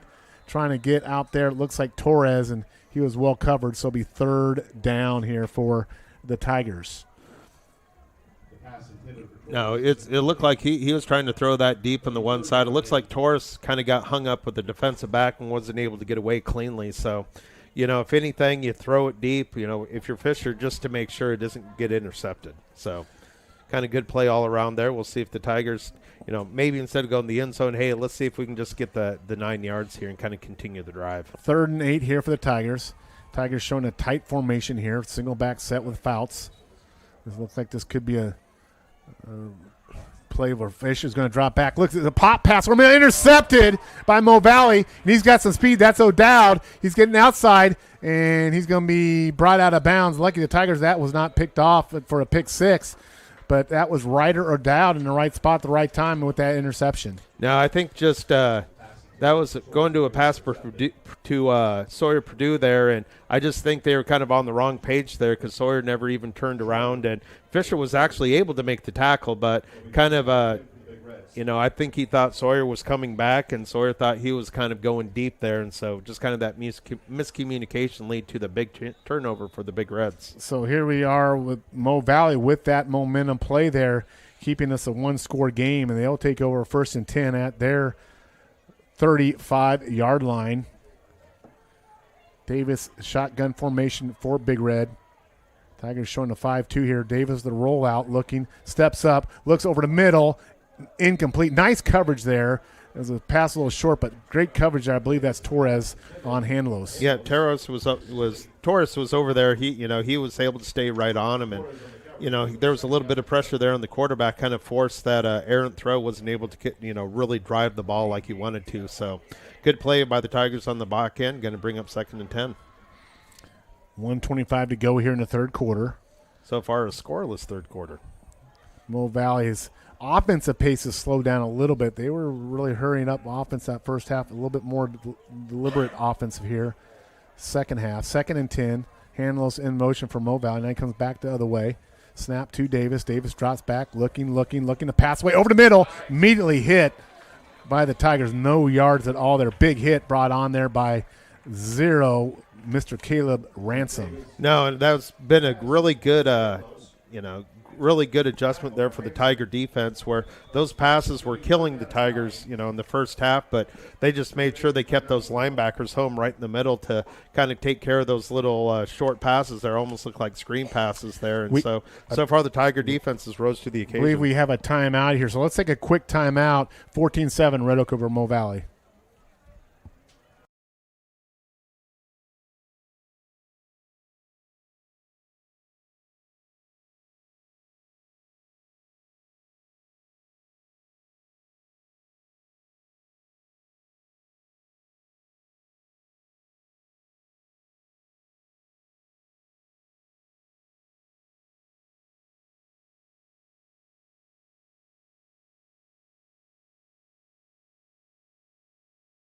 Back here at Bend the Field, 3rd and 9 for Mo Valley with the ball. Davis with the pitch back to his tailback. Becerra, he's got some speed outside. He's got the angle, and I think he's going to be just short as Ace Wilkins chases him down. So it's going to be 4th and 2 here at the 44-yard line. Does Mo Valley go for this? I think they do. Just all they did is kind of run that option play off to the left, and the cornerback for the Tigers, Smirniotis, he kind of got sucked in just a little bit too much, and they were able to come right around him for the big gain. Wilkins was able to push him out of bounds there, but really opens up the option for the Big Reds to go for it here. So Becerra out here on the wide on the short side. 3 running backs with Davis. Davis with the give to Hanlos. He's got the first down and more, and he's down to the 44-yard line. Big play there by Mo Valley off right tackle. No, just running it right up there on that right side. And luckily for Wilkins there, he was able to make the tackle, or else he might have scored on that one. Mo Valley staying with it here, not going away on a drive now. Just under a minute to go in the 3rd quarter. 1st and 10 at the Red Oak 44-yard line. Davis with the 3-back set along with him in shotgun formation. Davis takes a snap, rolling to right, cuts back inside. He's going to pick up some good yards, kind of a run RPO type thing there. And now we're going to have a flag. Another penalty. This is going to be another unsportsmanlike conduct penalty on Red Oak. Another unnecessary play after the play. Looks like we I know got that getting a little chirpy down there between Coach both Gray sides. will not like that at all. He has been adamant this year about those types of penalties. And that'll be a 15-yarder tacked on against Red Oak.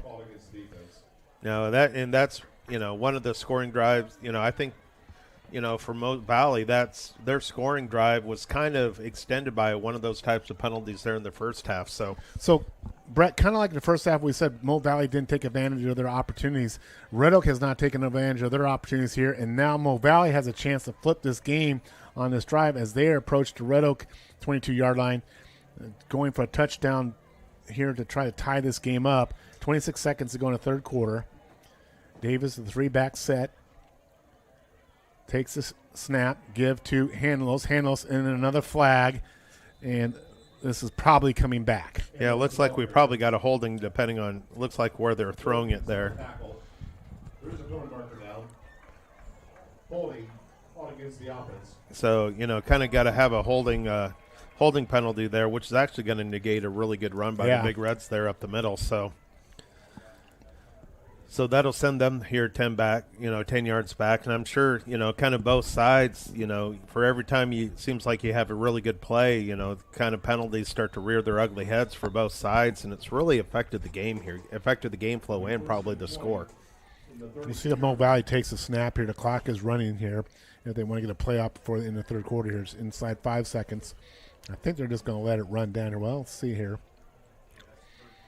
And they're going to play it here. So the clock is expired, but they're going to throw it deep, looking deep, and it's intercepted. A deep pass is going to be intercepted by the Tigers at about the 5-yard line. I believe they're going to – yes, it is Tiger ball. So at the end of the third quarter, it's Red Oak 14, Mo Valley 7. Red Oak with the interception. They'll take over when we were back to start the fourth quarter. We'll be right back after these messages.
Red Oak 14, Mo Valley 7. Brett, what other scores we got? Well, it looks like Trainers leading Shenandoah 35-0 here. These are mostly all second half scores, Brett. Yeah, and that's there in the fourth quarter as well. Looks like Abraham Lincoln over TJ there, 14-8. Looks like East Union is up on Lennox, 22-18. Underwood Eagles now are 40-21 over Tri-Center. ACGC 21, Mount Air 20. That's getting to be a close game there. In the fourth quarter as well, Clarinda is up on Sheraton, 27-7. And Harlan is blanking the Monarchs Denison, 28-0. It looks like at Riverside was up 32-12 over West Central Valley. Here we go. West Central Valley. 1st and 10, Red Oak after the 4-yard line. Need to be careful here. Tigers hand off to Fouts. He cuts it back inside on his feet, and he's going to be dragged back. They're going to mark him. He had his forward progress up there. It looks like he's going to go right back to the 4-yard line. But yeah, it looks like Ethan had some yardage there and then cut it back inside in that pursuit of the Mo Valley defense track. But and especially when you're back down, that close to the goal line there, you do not want to be going side to side a whole lot. Just going forward just to try to give yourself some room. 2nd and 10 here. Tigers backed up. They just got an interception. That's the good news, but they're backed up offensively here against their goal line, so need to be careful here. 2nd and 10 from their 4-yard line. Fisher under center. Purdue at running back. They give to Purdue. Purdue's going to punch it up in there, pick up some 2 or 3 yards up the middle there, so it'll be 3rd and about 7. This is kind of one of those things where for Mo Valley, you make a hold here, you're going to get good field position. You want to keep this ball on the Red Oak side of the field if you're Mo Valley. Red Oak needs a play here to kind of try to bust out and flip this field position. That's difficult to do. The Mo Valley defense has been really solid tonight. Yeah, and it's hard to be aggressive when you're kind of within your own 10-yard line there. It kind of really limits your playbook. So, because the last thing Tigers want to do is see some sort of, out pass there, kind of return for the touchdown. So, I think they'll play it conservative here and almost play for the punt. So, 3rd and 7 here at the 7-yard line for the Tigers. Fisher under center. Drops back. Yeah, under pressure, and it's going to be is it a safety? I don't know. They're going to mark him into 1. Boy, kind of a risky play. There. They just had a guy coming off the right side there, and he was Luke unblocked. Schroeder. And so lucky that was not a safety. That was. It was tough for him just to even make sure he stayed out of the end zone, which was close. But now the Tigers are going to be forced to punt out of the back of their end zone. So Big Red should be really good field position out of this. Mo Valley's been bringing blitz from all directions. Now you can tell their game plan is to get after Red Oak aggressive on defense. So Hall is backed up all the way his back line of the end zone here. We'll have to get this punt away quickly. We've already seen Red Oak block a punt. There's a snap. There's a kick. The kick is away. It's a high kick. It's going to bounce at the 30. Take a Red Oak bounce. Keep bouncing. Pretty good kick here, Brett. There is a flag down at the 43. Mo Valley player is pleading his case. So this is something against Mo Valley, but I don't know if this will – I don't think it was roughing the kicker, was it, Brett? No, it looked like all came out clean. I don't know if we got some sort of defensive holding at all. Defensive hold. So that'd be a tack on here, Brett. We don't have the election to tack that penalty on. Yeah, they can either tack it on at the end or re-kick. So I think definitely the Tigers are going to tack that on to the end. So all in all, Brett, that's a pretty good field position punt. And with the penalty here, Red Oak was under the 1-yard line.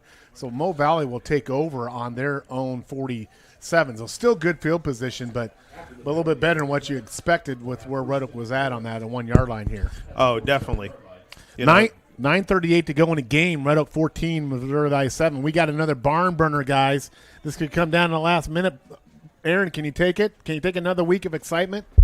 I'm trying to hold on here, Matt. I'm trying to hold on. Davis, the quarterback from Mo Valley, takes a snap. Hand off to Handles. Handles has got some speed. Breaks outside. He's going to be brought down there by Spear Notice, but good yardage there. Picks up about 7-8 yards. No, it looks like Mo Valley's kind of taken the whole, adjusted to how the Tigers with their 4-3, kind of almost running a diamond formation kind of with the quarterback there in the middle, just with kind of out of almost the pistol formation here. 2nd and 2 at the ball at the 45. Mo Valley with a power set, 3 backs with Davis. Davis gives a Handles. Handles cuts it inside. Still on his feet. He's an athlete, boy. Gets the first down before he's brought down, but good hard running there by Handles. Picks up a first down for Mo Valley, 1st and 10 at the Red Oak 41. Yeah, they're just kind of running off tackle here back and forth. And I will say kind of it looks like as far as some of the players going in there, as far as some of the regular starters that were coming up the middle, they're kind of out right now. Patterson's still in there, but Hayden Jones, definitely one of your stalwarts in there. He's not playing defense right now. And so 1st and 10 for Mo Valley at the Red Oak 41. Mo Valley with a host of playmakers with speed. And here's Davis. He's going to give it, I believe, to Schroeder, Tyson Schroeder, up the middle, dragging carriage with him. Big 8-yard gain right up the middle. It seemed like the Tigers are on their heels or a little bit tired here defensively. It's 2nd and 2 now at the Tiger 34. No, and Big Reds are running with some tempo here, just not let the Tigers get a break. And it seems like they've really found something here in their last several runs. They've been averaging about 5 to 8 yards of play. So. Between Hanlos and Tyson and Bashara and Dowd and Schroeder, they got some guys that can move and some guys that speed. They bring O'Dowd way out here to the right, single coverage with Mary Notice. Davis, shotgun formation. Tigers showing blitz. They give Davis now on scramble, looking, throws the ball up in the air, and it's going to be incomplete. He just threw that out of the way. Smart move there by Davis. No, it looks like they're trying to fake that zone read look coming off to the right side, but everybody out there was covered. Smirniotis was out there in coverage, and the Tiger defense was able to get some good pressure on them. So kind of lucky that Davis was actually able to throw the ball away to save a big loss. So 3rd and 4 here. This is definitely going to be 2-down territory for the Mo Valley. So you got to think they're going to get the ball in Handlos's or Bashir's hands here. Bashir's wide to the short side.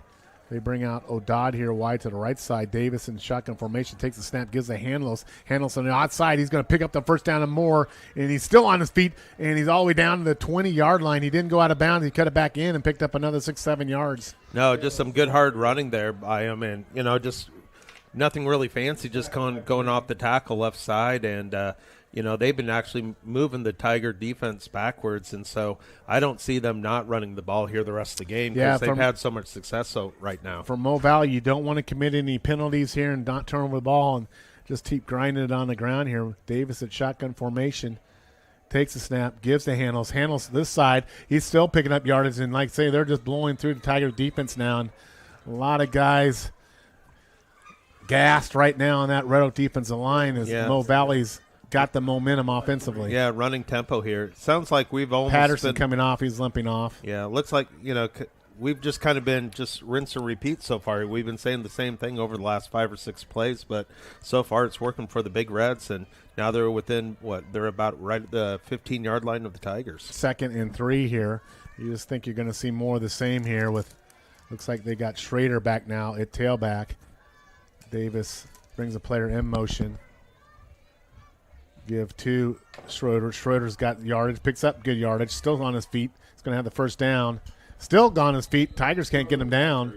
And he's at the 10-yard line. Just determined run there by Luke Schrader, a junior, 5'6" 135-pounder, but running tough there. 1st and goal, Brett, or we're going to say 1st and 10? It looks like it's going to be 1st and 10 because it's right outside the 10-yard line. 6:30 to go in the game here. Mo Valley on a drive, trying to tie this game up on the Tigers here. Mo Valley takes the snap. Davis gives to Schrader. Schrader's going to be still on his feet. Gets maybe a couple, 2 or 3 yards. Just won't go down. He's fighting hard.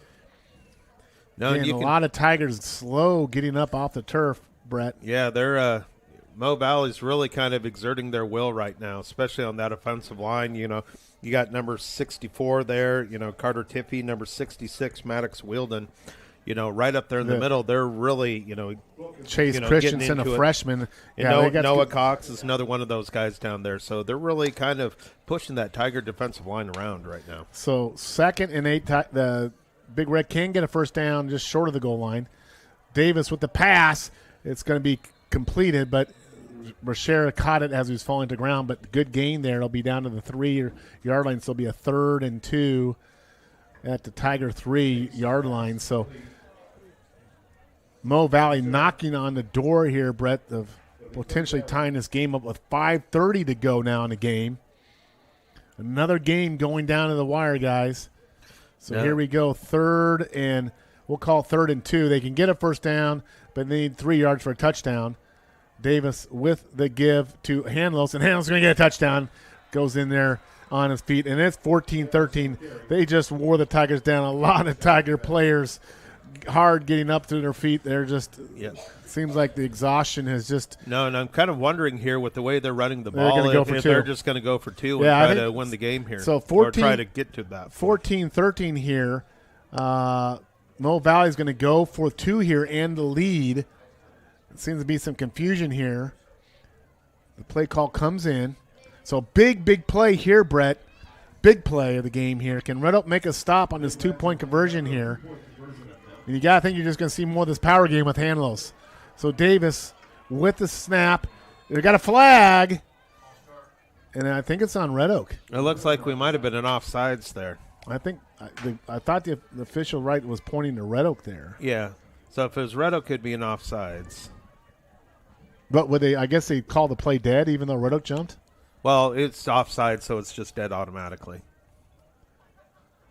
So what do we call it? It's going to be on Mo Valley. Oh, it looks like is that an illegal substitution call? Yeah. So let's see if they still go for 2. If they go for the kick here, that'll be a 5-yard penalty, correct? So that back them up to the 8. So you think now maybe this might put them more in a pass situation. So still showing they're going for it here. So Red Oak with an opportunity to hold on to here. Mo Valley with a chance to take the lead. Just like deja vu all over again last week here. It comes down to 2-point conversion. Davis with a shotgun snap. Scram with the pass. It's going to be tackled short, and the Tigers will make the hold. So the pass was complete, but over there on the coverage, I believe that was Fouts. I can't see who that was that made the tackle out there. 17? My eyes aren't good enough, Brett, to see who. Yeah, that was. might have been Hudson Fisher out there on the. Let's give Hudson Fisher with a big tackle there on that play to preserve the 2-point attempt. No good, so Mo Valley will kick off. Now, do you see an onside kick coming? But we'll keep it right here, 5:13 to go. Well, so far they've kicked a couple of them, so far, and, who's to say they probably will, or at least some sort of squib kick here. But, as far as that 2-point play, kind of went to the left side there, and quarterback threw it. Davis threw it just a little bit low, so the receiver actually, kind of had to scoop it almost right off the grass there and kind of off balance, and was able to allow Hudson there to make the tackle there before he got into the end zone. So kind of fortunate there for the Tigers. So, guys, here we are again. 2-point attempts are crucial in these games, and the Tigers will be getting a kickoff here, and we'll see what Mo Valley does. Will they squib it? Will they go onside? Each teams have all 3 of their timeouts left, so we'll have to see what happens here, because you get the sense if Red Oak can get 2 or 3 first downs, at least try to get some of those timeouts burned off by Mo Valley. Yeah, especially with about 5 minutes here left in the game. But first things first, you got to corral this kickoff, so let's see what the Mo Valley does here. The ball will be placed on the tee at the 40. Tigers going to play up here a little bit. Got some of their hands guys, I think, up there in that front line, Brett.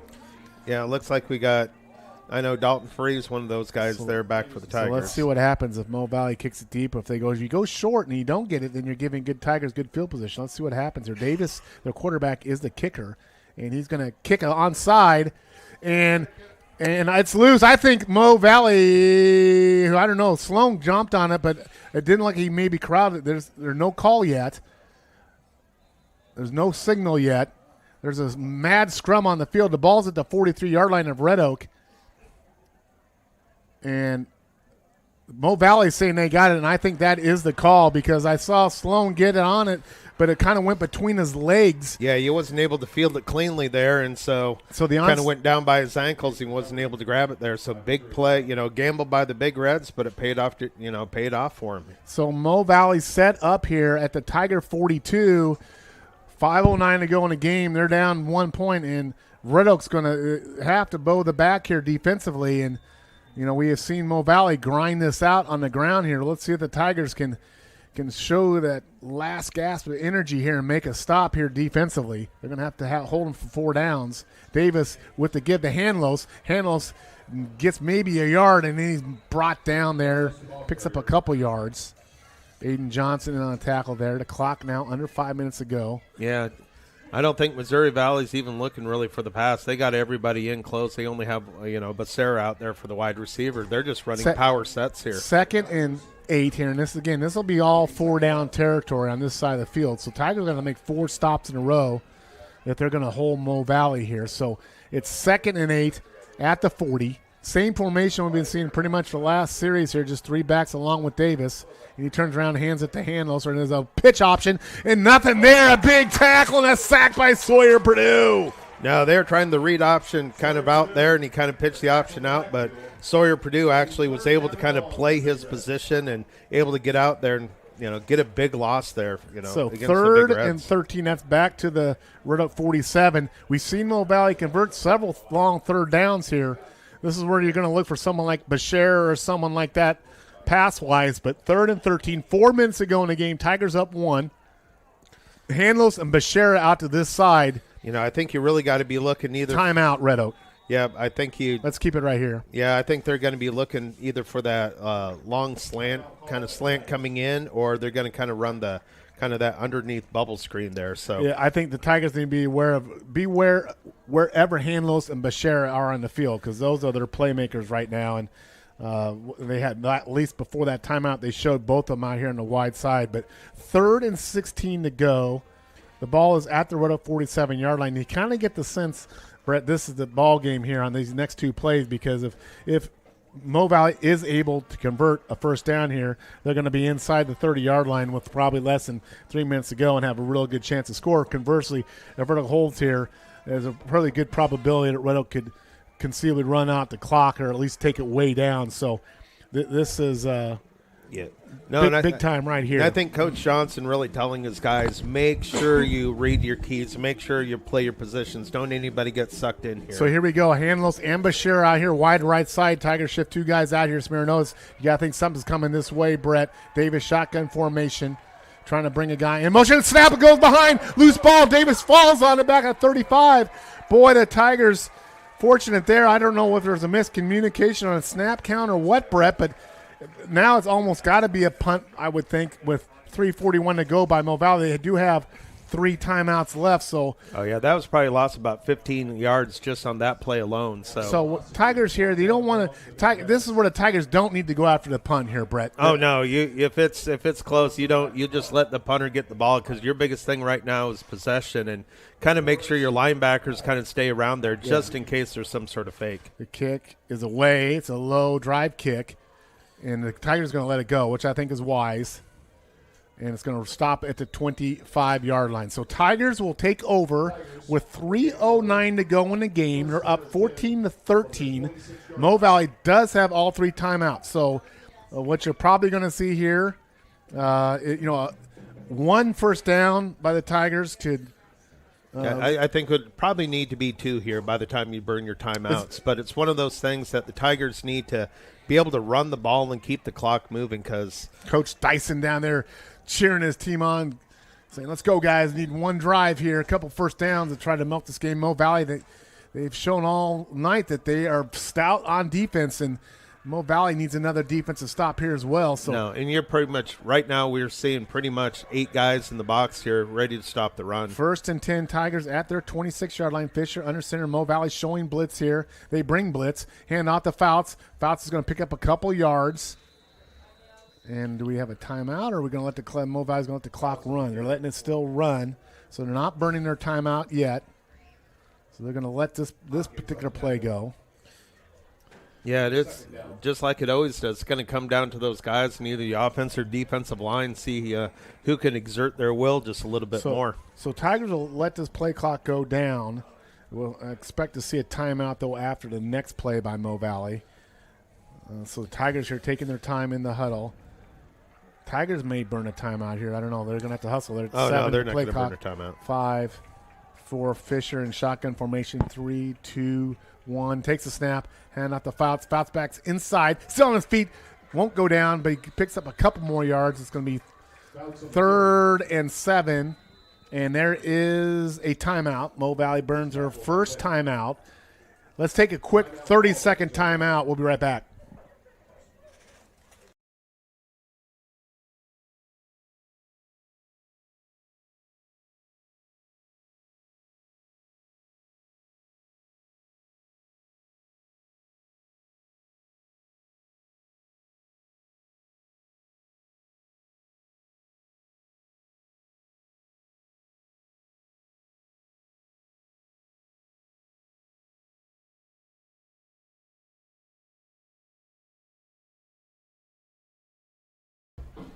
Back here at Bend Field, AC/DC on the speaker.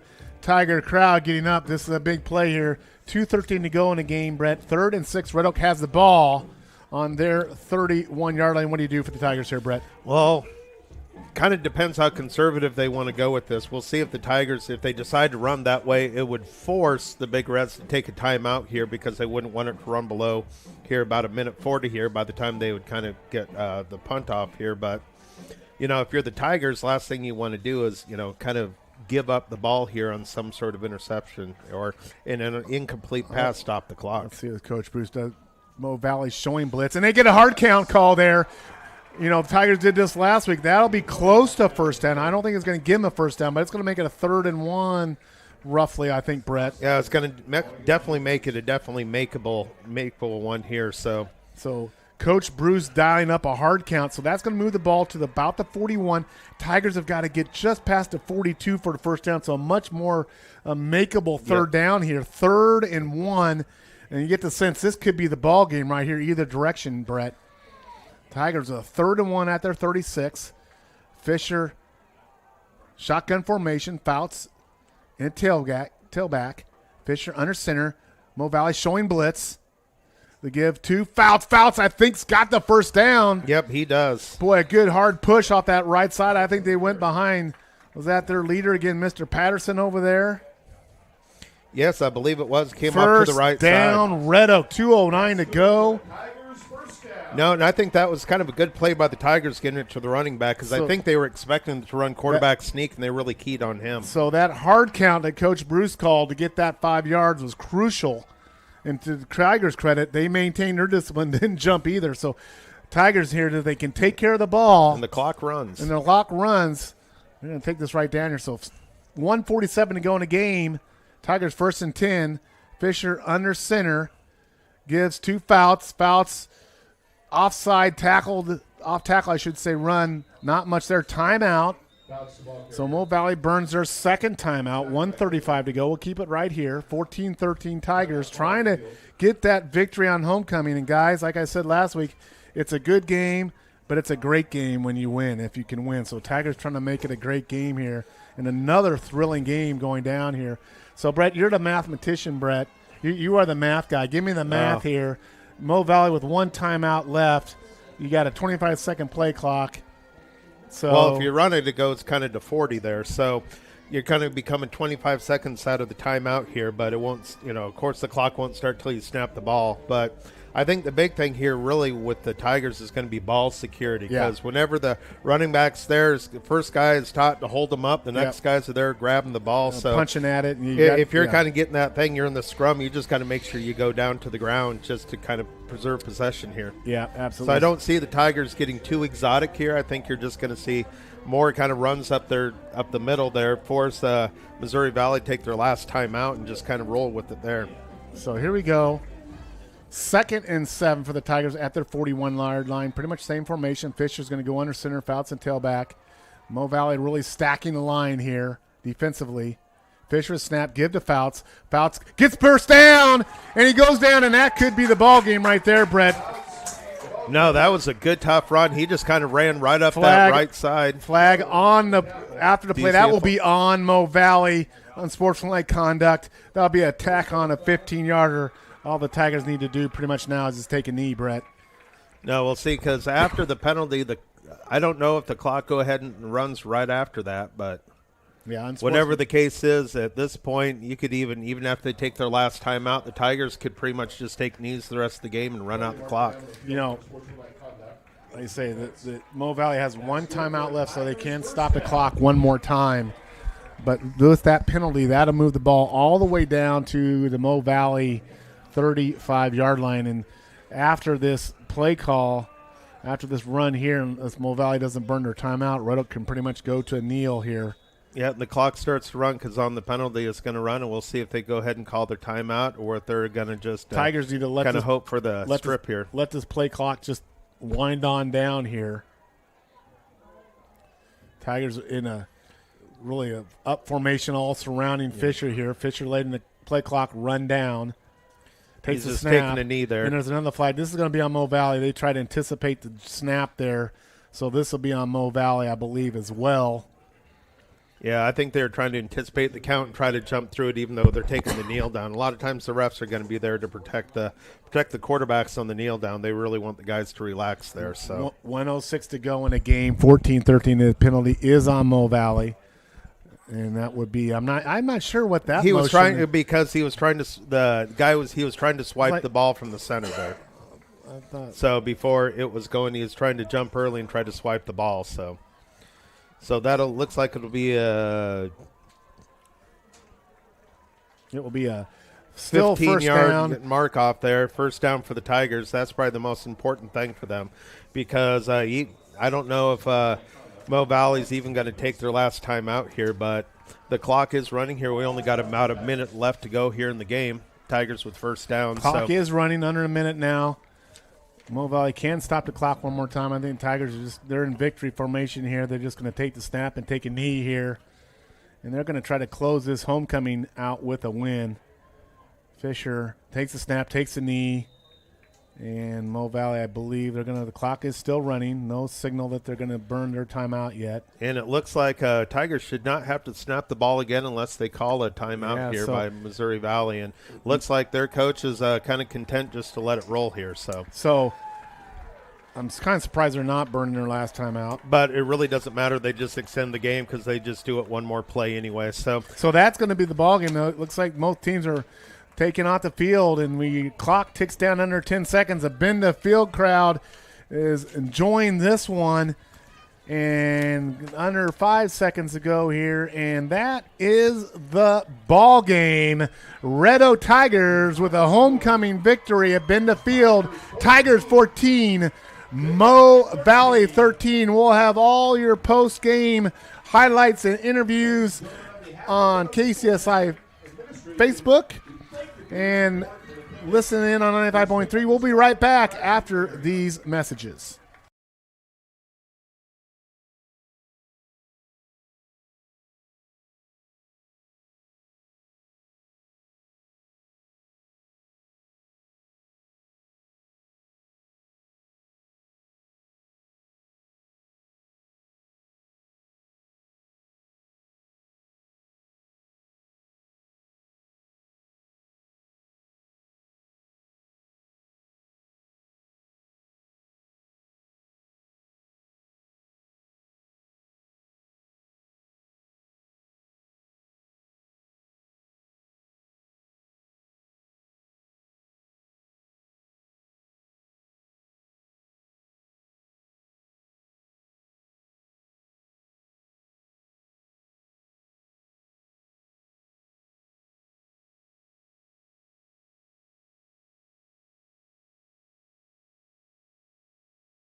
Back here up in the field, we've got police moving down the street. We got fans cheering in the stands. We've got homecoming kings and queens celebrating. And we've got a Red Oak Tiger football victory, Brett, 14-13 over Mo Valley. I tell you what, wouldn't be a Red Oak victory without having it close there for us. Yeah, another week, another 1-point win for Red Oak. Doesn't matter whether they win by 1 or 100, as long as you get a W. Hey, a win's a win.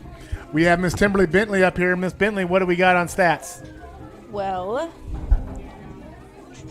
Mason Fisher has 3 for 9, 10 yards, 1 touchdown, 1 interception.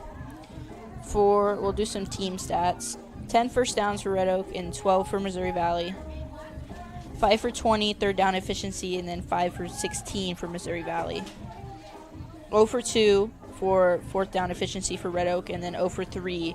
And those are big 3 fourth down holds, Red Oak defense, especially in the first half. Because those were down within probably about the 30-yard line there.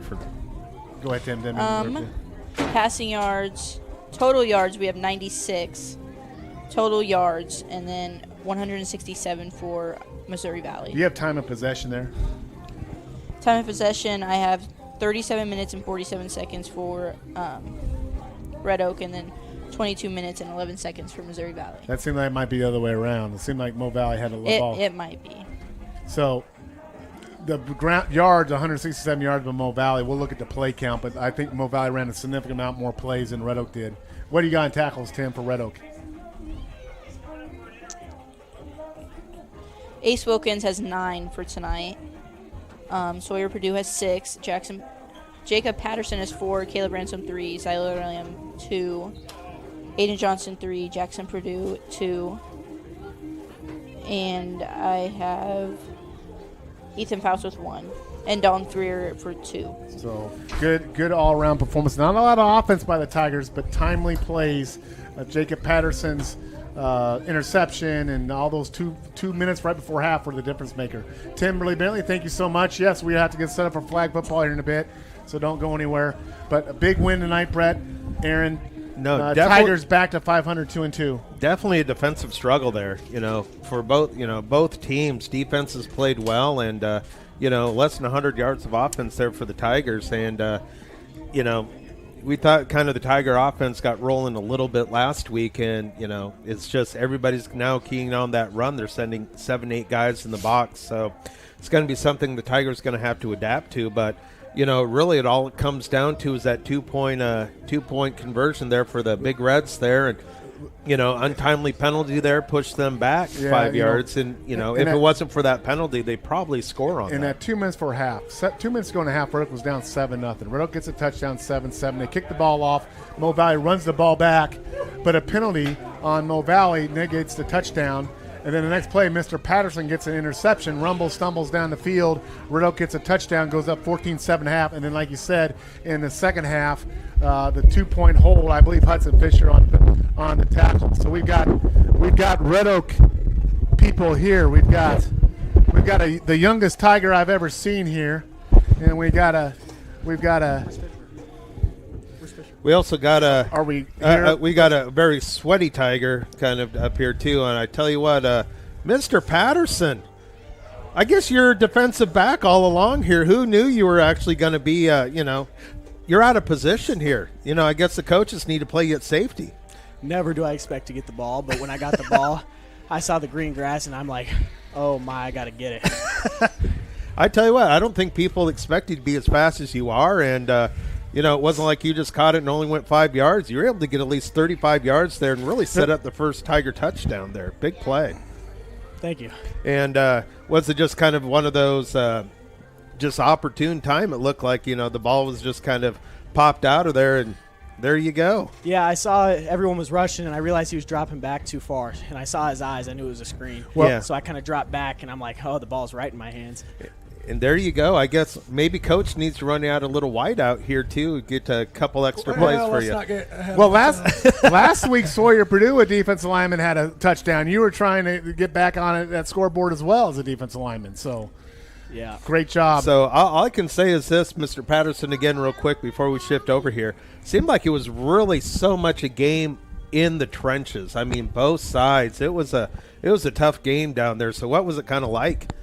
It was a battle. On offense, they've got some big dudes.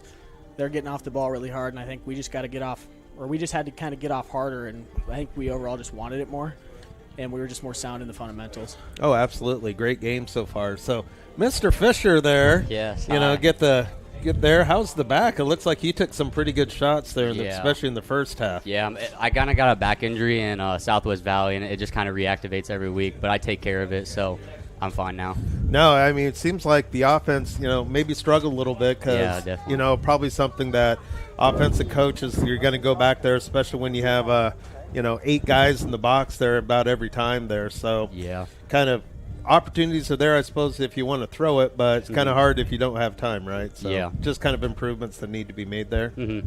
Yeah, we Missouri Valley, they played great defense. I'm not going to lie. I didn't have a great game, honestly. I threw a pick. It was good coverage. It was bad read. Our whole passing scheme, they were covering everything. So we ran the ball down their throat and lucky to come out with a win. Oh, absolutely. Well, Coach Gray here. Do you have a few more Grays there? I have a lot more Grays. Because right now you're killing me, man. Killing me, Smalls. At this rate, I'm going to need some heart medication. I have to go up to the hospital here to get on meds. Absolutely. I'm so proud of these boys. I mean, last week, now this week, there's just no quit in them. It took us a little bit to get started. And I got my grandson on my lap right now. But, yeah, it took us a little bit to get started, but once we started getting a little bit of momentum, but like I told Dante over there at Missouri Valley, that's a good football team. They're a lot better than 0-3. Oh, well, yeah, we looked. They played Hinton, who's like number 6, and the Missouri, well, Charter Oak U, the MVOs, I Yep. always mess those up, who's number 9 in the state. So, Yep. That kind of skews things every day for you. So I guess this would be definitely the definition of a gritty, grimy game for you Oh guys. yeah. And you know what? It's not a bad thing to have these kind of games. It's not. For my heart, I would rather score a lot more points and have a little bit easier second half. But the boys didn't quit. Had a few injuries during the game. People had to come out. So some of the younger kids that subbed in did a fantastic job.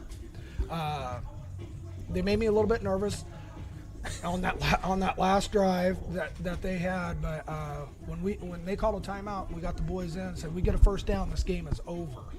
Oh, absolutely. All we need is a first down, and it's over. And, Mr. Fouts had him a good run up there. Yes, he did. Got up the middle and was able to get the first down. Then kind of unfortunately some of those penalties at the end. But by then kind of the game was already over there. So I guess, Mr. Patterson, some of these lessons these 2 weeks, kind of learning to win here, is that kind of what we're getting at?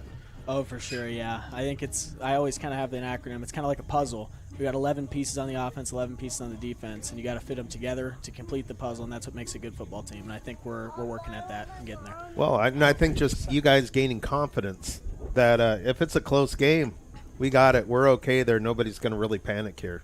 Yep. And, we got a tough task next week, so we got a lot of things to clean up. So, hey, little bro there, looks like he had a pretty key play there towards the end of the game. Yeah, I saw that. I saw him get subbed in. I was like, oh, no, they're probably going to target him because they see a sub coming in. And I was so happy after he made that play. I went up to him and I hugged him, and I kind of jammed my finger while doing it. So. Well, you got to go in.